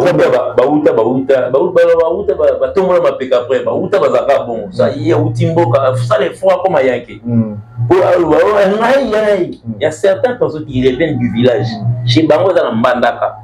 Comment cette histoire est goyée? Par exemple, quand on dit Fally Koffi Mutasala, c'est là où on apprendre. Mais Koffi qui a été créé par qui? Abotama Liebote, lui aussi doit respecter Papa Wemba. Ok. Papa Wemba doit aussi respecter Taboulay, ainsi de suite. Kokamisate que son yo sala mutu yo basala ote, basala o bazali. Moi je voudrais peut-être dire aux gens que la fierté de Koffi Olomide c'est Fally. Oui ou non? Oui. Là c'est vrai. Parce qu'aujourd'hui nous avons plusieurs écoles. Dans plusieurs écoles, c'est lui qui tient le flambeau, le drapeau aujourd'hui. Bandeko ya bourreau, bandeko ya soleil. Ndeko ya soleil, ndeko ya bourreau, ndeko ya Tyson, ndeko ya Titina, ndeko ya champion. Comment il Fally? Alors la famille, soyons un peu. Neti balbaka na l'époque Joseph vous avez un peu bon à Joseph Nabino. Et puis ne venez pas comparer le père et le fils. Ngai Lelo, on appelle ça exemple Yanga Lelo. Mon père c'est un diplomate. Il a voyagé partout dans le monde. On a voyagé avec le père Nabiso. Papa, papi il a ce n'a pas aussi.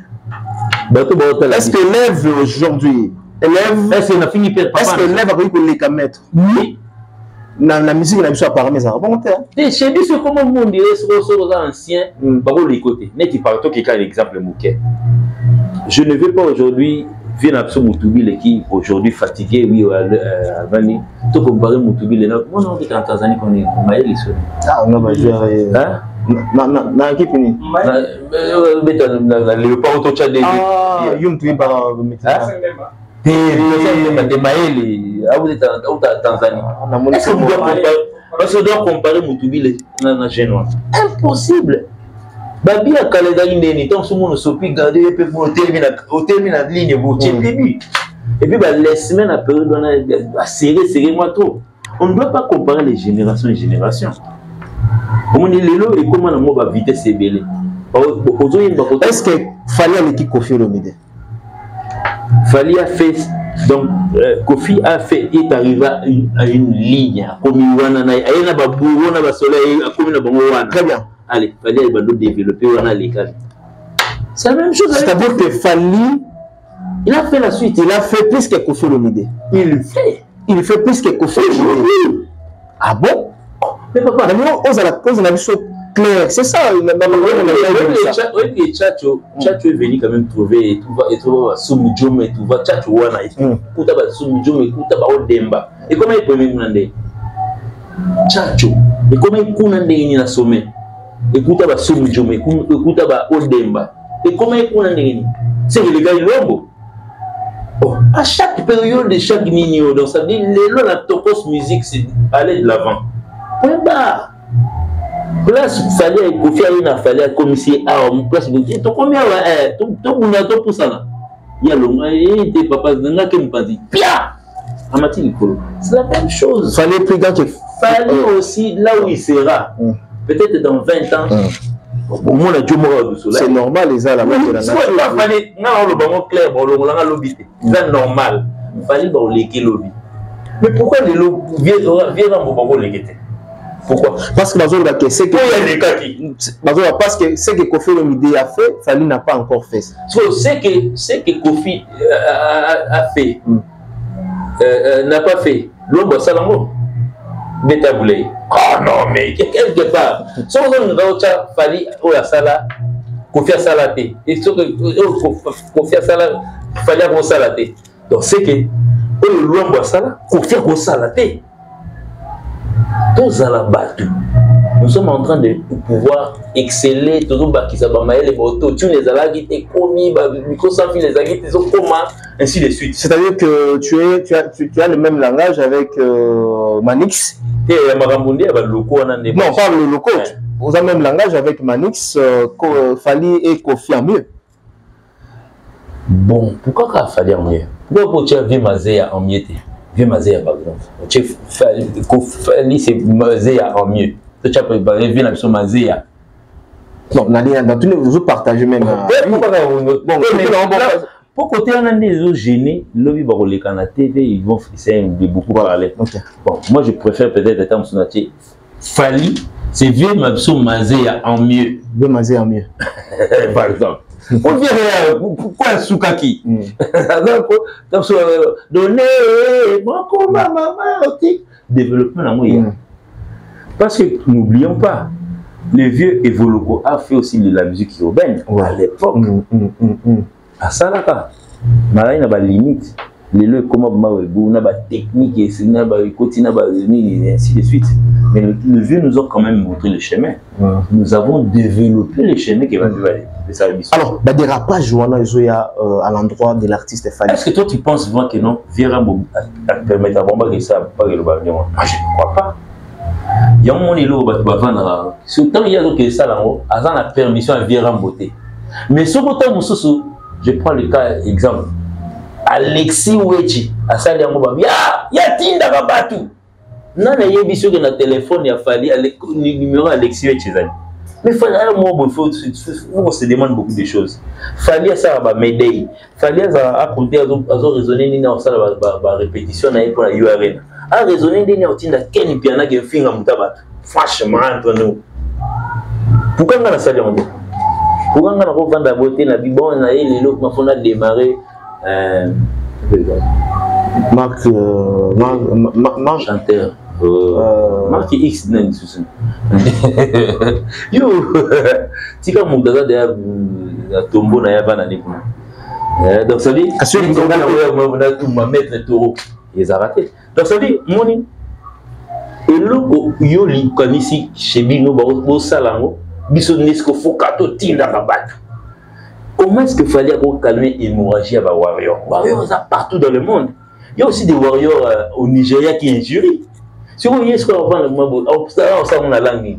Alors warrior, il faut qu'il silence. Moi silence écoutez. C'est pas chaque jour qu'il faut ça arabe événement, le arabe la arabe warrior. Tout répondre à la teco. Non. Certaines personnes le font. Peut-être que nous sommes en gagne-pain. Là, on a sur bataille. Ah, vrai faux. Alors, fin de votre compte, il fallait faux. Il y a des bazali. Il y a des fanatisme. Il est des lopos. Il a fallu trop. Il y a un film à Moutabat. L'artiste est le plus critiqué dans ce monde des artistes. Chaque jour, faites un exercice. Réveillez-vous un matin. Comment la YouTube, comment la fallu? Mais comment artiste scénario, comment il fallait? Bah, nous sommes comptés. Il fallait les quatre. Mais bon, on va voir comment bon on a la lobby, on est tourné. Les plus critiqués.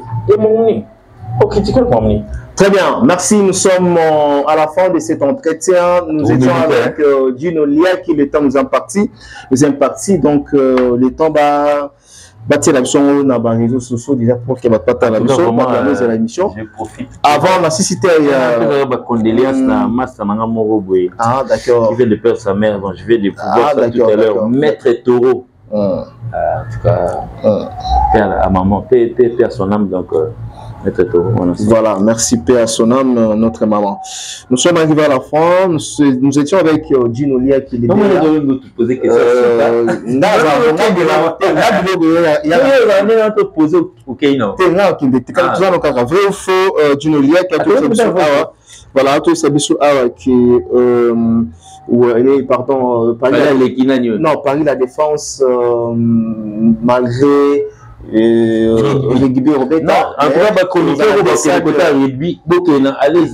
endroits différents. Oui, faites la promotion de rugby. Très bien.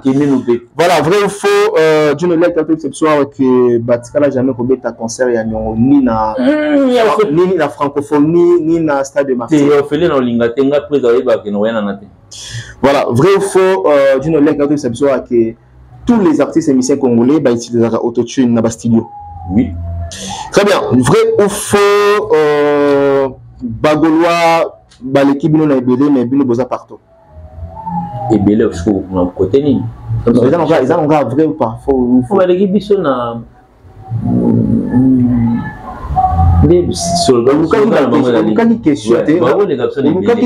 Papa. Mike. Au seul sali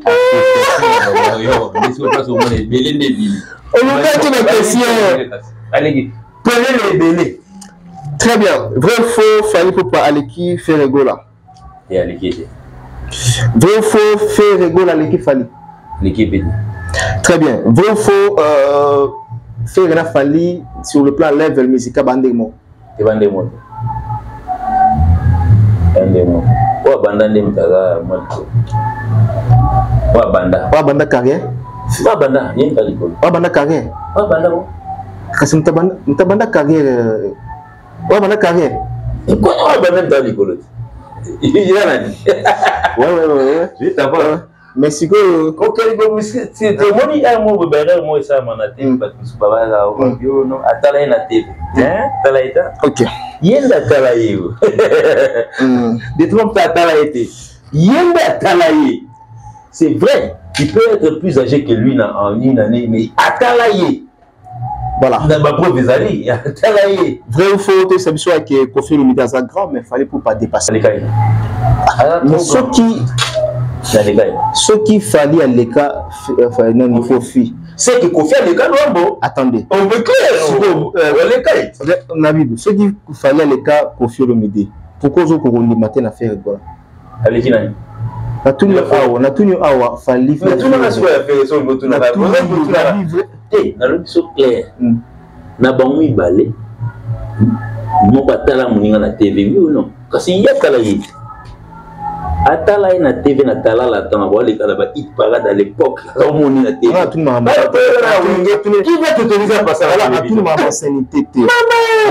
Il faut fallir sur le plan il y a grandeur. Sur le plan il y a exploit. Sur le plan il y a réalisation. En tout cas fallait. OK, c'est clair. Voilà, nous sommes arrivés à la fin de cette... Moi, quand je parle de conflit, on fait les cabanes. Parce que pour faire ça, les tchatchou, on a ezui. Ma côté, il y a Soumdjou, il y a taboulé. Je sais qu'il y a les gars qui est. Voilà. Ah ben oui. Mais les autres dans les qui est. C'est clair. Voilà. Il faut pas les dans les qui est. Dans les qui est, quoi. Les gars, ma casse. Fallait les conflits, bâti sur ma casse. Oh, mais il y a les gars qui vont me casser. Tu es ma casse. Il y a une épisode à l'époque. En tout cas, et c'est la société. C'est 3e, c'est la société. C'est un gars. C'est un gars. On s'attaquait à lui. Moi, je me fallait ça aller là. Basalaga est un mauvais. Basalaga est bon. Basalaga est poigné. Parce qu'on s'attaquait dans les poignées. Parce qu'il était le numéro 1. Actuellement, c'est Fali. Et puis, il pas continuer à jouer à Bossagui. Hier. Non, mais Vera Bongas, allez voir, déjà, je sens que bon, lui, il est sain. Mais c'est ses compagnons proches. Et là, on m'a dit, et puis, tant que nous complétons, ma caméraman va au biseau. Ça, hypocrisie. Voilà. Vrai ou faux, on a estimé que d'autres artistes, les cas qui ont joué à francophonie, ils concert à Nyon. Bon, je ne sais pas un peu dans leur entreprise, mais en tout cas, bon, je ne pense pas. Neti biso boy. La Bible. Nyongo to aussi non, to non c'est belade. Neti ngana o ignoré on a. Na lobi te ke o CP là, la Bible. Vrai ou faux, on a estimé que à part Bino Bafutaki caché, mais d'autres artistes qui ont presté là-bas va jouer dans Nyongo. Bien na yo kaka na o ka ba et puis c'est écrit la nuit de la francophonie officiellement. Et pas Isidore. Et pas Isidore, Batumsuna, Bafutamite, Batlet, Batumsus, Lumière. Et puis Batabasimon, Subana, Banyoti, les lots. Et vous en appelez. Très bien. Vrai ou faux, Djinolia qui travaille chez Fali, mais à Ozala éternellement, à Olongwa. Oui, à Olongwa. À Olongwa. À Olongwa. Puis il fallait bien ça. Et bien que non, bon. Monsieur Zamaga Silicani Olongwa. Monsieur Zamaga non, papa n'a les mis dans la caille. Voilà, je pense que oui, non. En tout cas, papa n'a les mis dans la caille. Je pense que c'est ça bon. En tout cas, tiens, sans flatterie, les warriors savent que moi je suis pas éternel. Mais nazo souhaité que non, tout kanda pour la longue na keité. Moi je suppose que ça reste une famille na kei nanga auquel j'aurai un jour peut-être na comme côté na porte. Ça t'es que ba nous ba kenda we. Pour chez lui solo moi. T'es comme mal. Très bien. Ah de quoi t'as donné bon yangi.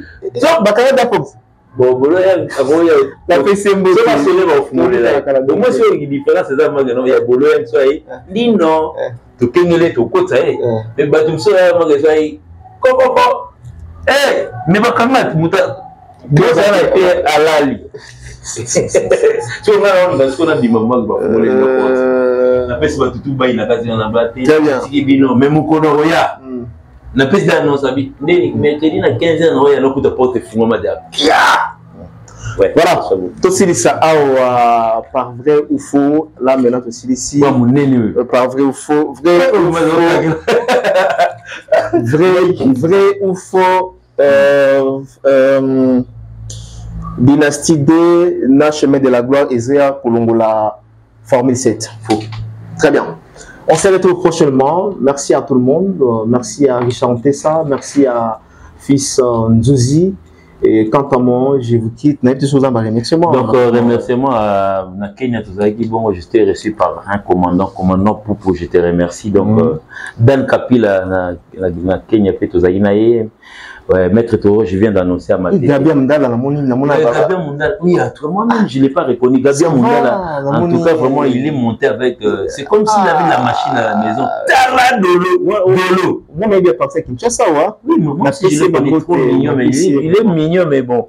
Mignon, mon colo aussi. La PC, c'est un bien. Moi, santé à un moment. Très bien. Gabia Mundala, PC, Rodin Sumengi, je te salue aussi. Donc, Coco Bangala, Papi Bangala en Afrique du Sud, je te salue, Elio, ainsi de suite. Et puis j'en profite pour faire un grand coucou à toi, Pichou Mampouya. Salutations à toi. Pichou Mampouya, salutations à toi. Ok. Quand même, programme, quand Kinshasa? Oui, bon, en fait, au départ, on a fait des mois imminents. Se réveille un matin, mais c'est probable. Tout le monde a mis sous la caméra est belle. Je sais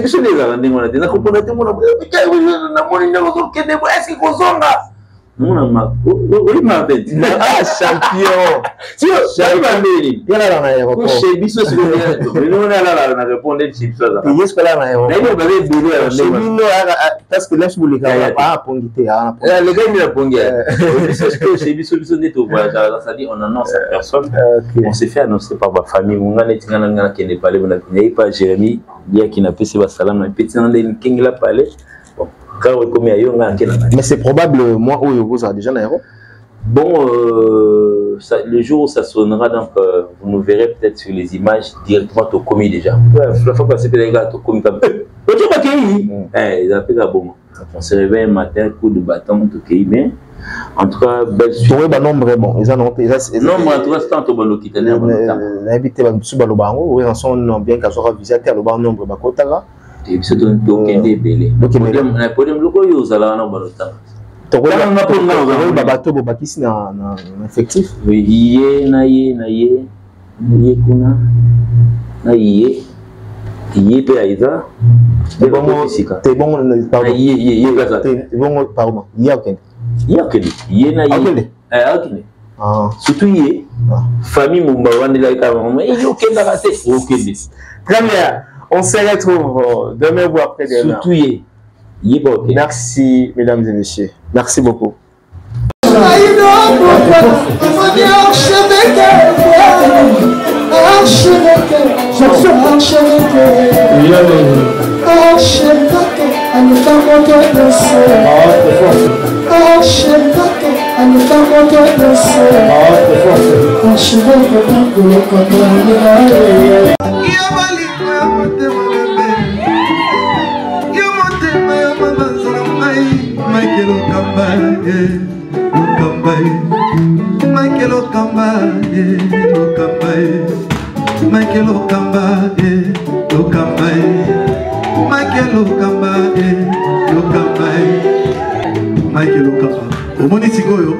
L'artiste, c'est l'improvisation. Na honoré dans l'émission. Africa Elengi TV, votre chaîne, l'incontournable, la star des chaînes.